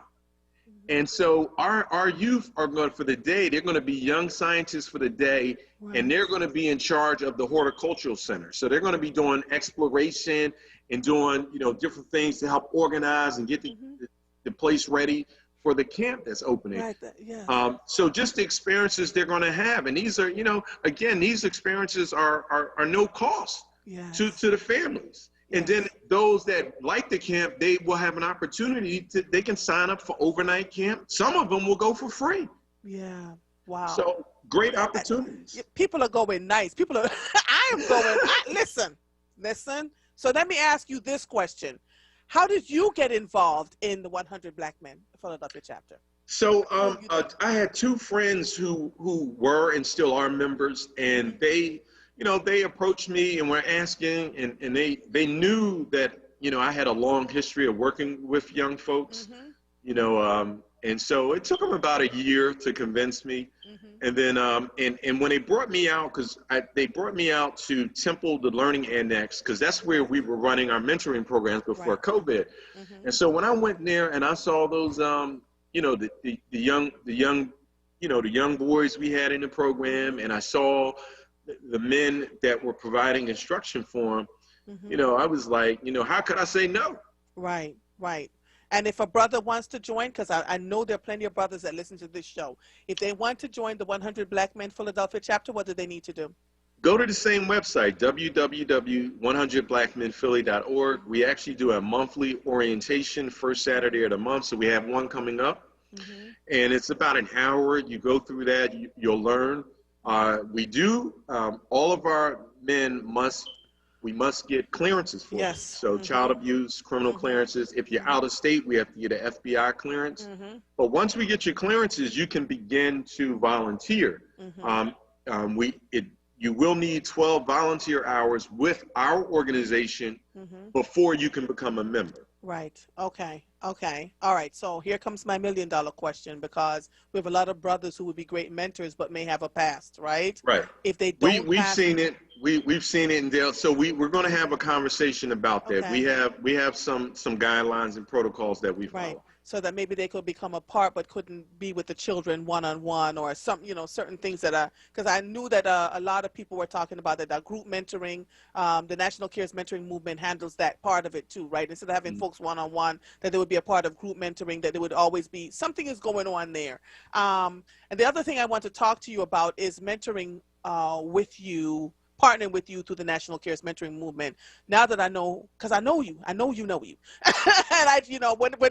when Susan and Stephen is like, well, I need you to do this with this group, and then I'm like, Lord Jesus, because it's hard when personalities collide. But I know you, and I know you're passionate about young people, and you are killing the game. What we would want to do is work with the mentors themselves, not the children, work with the mentors themselves around, what their needs are, right? We do a New Way Forward. We do a lot of Sankofa mentoring around Black people. What does that look like through the National Cares Mentoring Movement and the partnerships? That's some of it. And we're trying to do mentoring in one of the, we have funding. We have funding to do mentoring in one of the schools in Philadelphia. Ask me how come we can't get in a school yet. Well, I can get you in the school. So we can listen, I'm for it. We believe in training. We have a national training protocol that we go through. But in addition to that, we're all about training. I mean, just my background and the things that I've done, training is that's what gives you that high quality. Yes. So I would love that. I would absolutely love that. And again, we have relationship with a couple schools, so we can look at that and we can get you in the school. All right. So let me start by coming to your open house on May 8th. And there are a couple of good brothers I'd like to send your way. I'm not saying their names because they're going to be like, here she go volunteering us again. But our children need it, right? And if we're going to make a change in our city and beyond, we really want to get the good brothers that are out here putting in the time and effort to work with these young children, these young minds who could use it, male and female, right? Let me give you a short recap of, this is a recent scenario. So 2 weeks ago, we did a program up at Vaux Big Picture High School. And for those, you may have heard some of the tragedy. We've had 4 young men shot at that school. 3 of them were killed. So we brought in so you could say like a keynote speaker or someone to talk to them that were more of their age and from the same neighborhood. And this young man told this story. If you ever read Man, Child, and the Promised Land, as he spoke, that book just came back to me. So this is what he said. He said at the age of 7, he was selling drugs. At the age of 10, he was on Percocets. At the age of 12, he was first arrested. At 14, he was sent up. So at 19, he gets out. Thank God he went to rehab. And so when he got out of rehab, somehow he got the notion to go into the military, and thank God he was accepted. So he went into the military, and he served in Army infantry up to about a year ago. He came out the infantry, you know, honorable discharge, and now he's working in the community. So I asked him, I said, how did the Black community fail you? And, you know, what did you need? And he said he needed guidance. That's what he needed. Yeah. Because when he was 7, you had bad mentors. See, we need to realize that people will say, oh, my child needs a mentor. I'm going to tell you like this. Every child actually has a mentor. Yeah, come on, every good child, or bad. Yeah. every child is actually in an internship. Here's the difference. If you do not help them pick the internship, they may be on the internship to dance on the pole. They may be on the internship to go out there and move packages. They're in an internship. They have mentors. Steady B had one of the worst mentors. Cool C had one of the worst mentors, and that mentor exploited them in such a way that they weren't making money, and that's why they went out there and started robbing banks. Yeah. So what we need to do as adults, we need to embrace that. Number one, we need to be, you know, healthy mentors for these young folks, so that when they're connecting with us, we're not exploiting them. You need to keep your young people away from these predators. They are out there. That's what got that young man selling drugs at 7. At 7, at the age of 7, he should have been learning how to fish, learning how to read, enjoying his youth. Yes, yeah. Hold on one second. Let me take a quick break, and then we can come back so we can tell people again how they can reach you, because this is a good conversation. Lord, you are listening to The Source, 96.1 FM, 900 AM, streaming live on WURDradio.com. Follow us on all social media platforms at onWURD. 215-634-8065 is the number to call in. If you are hearing the sound of my voice, I am Andrea Lawful Sanders, and we will be right back after these messages. Here at JN Money, your safety is our top priority. During this time, JN Money encourages customers to send money safely and conveniently using our JN Money online service. For cash pickup, to the JN Money card, to bank accounts in Jamaica, and to pay bills directly in Jamaica. With fast, safe, and convenient services, JN Money will help you find a way. Stay safe. JN Money Services USA Incorporated, a licensed money transmitter in Connecticut, District of Columbia, Maryland, New Jersey, New York, and Pennsylvania. License number FT71415, Massachusetts Foreign Transmitter Agency.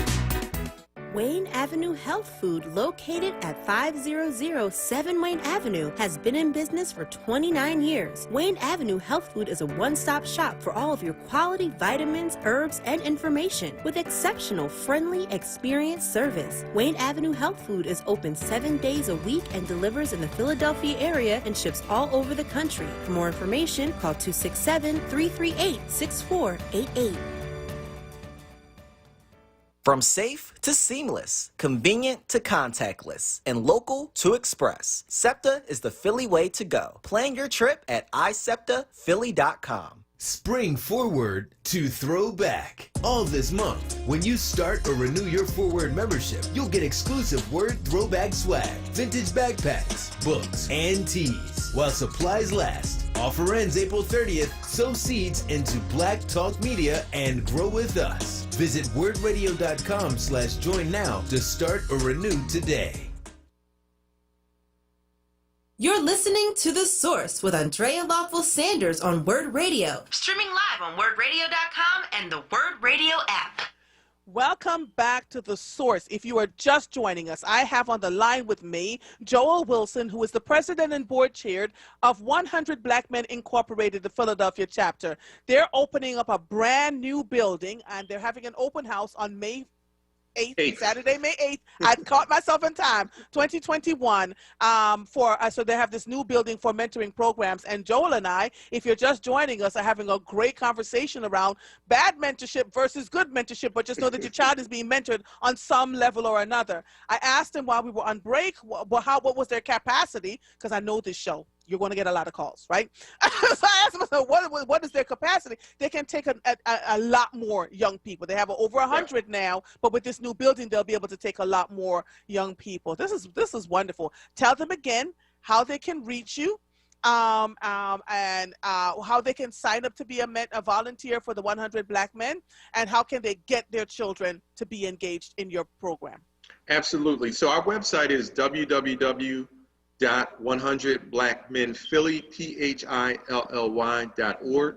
Our office number is 267-238-2900, extension 3. That's 267-238-2900, extension 3. And we are recruiting for mentees, grades 1st through 12th for boys. We also have co-ed programs. Our co-ed programs start in 6th grade, so 6th to 12th. We have programs for both young ladies and our young men. We're also recruiting for Black men to become brothers in the 100. And there you can go again to the website. We have an orientation the first Saturday of the month. You could call the office and we will also give you the information that way. And for, we have sisters in the community, we have mothers who they may want to help. And one of the new things we're doing because of the building, this building is just so incredible. So we're taking a page from the Black Panther Party. So the Black Panther Party offered food. They had the breakfast program. So we're starting off with, we're going to provide breakfast to our mentees. But then if we can get this to grow like we believe we can, we're going to start offering breakfast, not just for the youth in our program, but youth in the community. So if a young person comes up and they want to get breakfast, we'll be able to offer that. And then the next step in the progression will be every Saturday, we'll offer food. So as long as we can build that capacity, and I'm very confident we can, we've already made connections for the food. So it's not like we don't have an issue with the food, and in the building we're in, we actually have a commercial kitchen. So I feel real confident that we'll be able to pull all this together. And how can the sisters help you? Well, the sisters, we need folks to help out in, in this area that I'm talking about, getting this food thing going. We just want to start off with our young folks. And this is the thing. Nutrition, like a big part of our issue, our challenge is bad health. So we need to start off, let's give our folks some good food. You'd be surprised the number of our kids don't get good, healthy food. So we want to get them on a pattern with that. And that also helping their parents to know how to cook properly and some of those skill sets, and to teach our young folks. So our older young folks, we want to teach them how to cook. So you'd be surprised, just some basic stuff like that. Now, we have more administrative things we need help with, in marketing and promotion and stuff like that. Here you got a bunch of guys, I wrote the press release. But, we're trying to get it done, so, but if we get more help, we'll be able to do those things. But we're, some of these old school basic things that need to get done for the support of the young folks. We need it done. When on our open house day, we're going to have volunteers and need volunteers to help out with, things as seating, when people checking people in when they come up to the place. So. Okay. Yeah. My brain is clicking. The cooking piece is so important. Both my sons are excellent cooks right now, right? I taught them, they scrambled their first egg when they were 6, and then I started making them use seasoning and spices and stuff like that. So I'm wondering if at some point in my crazy life I can teach a simple cooking class for you guys, right? So leave that door open for me, because I love cooking and cooking in a healthy way. Show them how to make some oxtail. Listen, some ackee and some sawfish and some escovitch, Show them how to make a real mean meal. But it's also healthy for them and will keep them in a better space place because you're right. The food that's so easy for them to buy from the fast food place is creating all kinds of health conditions for them at earlier and earlier ages, right? So we want to work through that. I absolutely love what you're doing. And I'm so glad, you know, the 100 Black Men Philadelphia chapter that I knew of years ago is not the 100 Black Men Philadelphia chapter that I'm looking at today. So congratulations to you and your team for exciting me. And I mean, I'm old and pro at this, right? I've been mentoring for years and years and years, and I know what a good mentorship program looks like or should resemble. You're killing the game. You're absolutely doing it. So I'm going to send my information over so that I can come on up there and see what is happening, and maybe I can do a story for you. I can write a story about it too. Oh, wow, that would be beautiful. Get a cover story. Yep, we'll work on a cover story for you too around that piece. And I know if Kathy is listening, she's going, yes, that's what I'm talking about. Joel Wilson, it's such a pleasure talking to you. I'll make sure you get my email through Brianna, and I'll see you guys on May 8th, okay? Thank you. And congratulations, sir, for a yeoman's job. Well done. Thank you. Appreciate it. All right. Bye-bye. Wow. That was good. Whew, that was so good. All right, so we're coming to the end of another episode of The Source. I am loving that we had all these wonderful guests today. In case you need a reminder, let's see. Let's see. Lord, we had Rhonda Anderson, who was a lawyer. She would talk to you about your wills, probates, you know, adoptions, that kind of stuff. And she told us about making sure that our wills have certain wording in it so that we can do what we need to do, so that when you die, for instance, all your passcodes, if it's not written in your will, that this person can have access to your passcodes. Apple will tell you need to get a subpoena to get something as simple as a picture. You know, you want to have a power of attorney, all those things. And then at 2 o'clock, I had Dr. Elizabeth Henry, who does coaching of young children for parents, and she's really good. She wrote a book. Let me just see if I can find the name of the book on here. I don't see it on here. The book is coming out in May. She seems to be really awesome. I'm going to talk to her when the book comes back out. She is a board-certified pediatrician, parent coach, speaker, author, and workshop facilitator with over 20 years experience. Very engaging lady. And so I think that she would be great for those of you who may need someone. Wait a minute. And I had all her information. I write so much, y'all. This is so much. I had all of Dr. Liz's information, but of course, let me find it for you. And I have a couple of minutes left. Let's see. Lord, I'm always writing, right? That was Dawn, and I can't find it right now. I'll talk to you about Dr. Liz tomorrow. I'll give you more of her information tomorrow if I can find it. At 2:20, we had Councilman David O., who is talking about his recent school board proposal. The bill will overhaul the current school board from 9 members, all appointed to a majority elected board with 5 representatives elected from each part of the city. He believes this can be an important step in making the district more transparent and accountable to community. So he was discussing the fact that a mayor would appoint 4 people, and then 5 people from different parts of the city would run for school board, and then they would represent that constituency, although they would work for the entire school district, not just for where they were represented from. And then after that, this is a good lineup today, I'm telling you. Thank you, Brianna, and the folks who are asking to come on here. Cindy Koyajaman, Redefining Literacy. She wrote a book called Redefining Literacy, Unlocking the Hidden Forces of Your Financial Future. I literally went on her book. Thank you, Melody Washington. Her book is called You Are Not a Bad Parent. This was Dr. Elizabeth Henry. Her book is called You Are Not a Bad Parent. Thank you, Melody Washington. Where are we? So Councilman David O. and I had a riveting conversation about what we need to do so that we can get the better work for the students.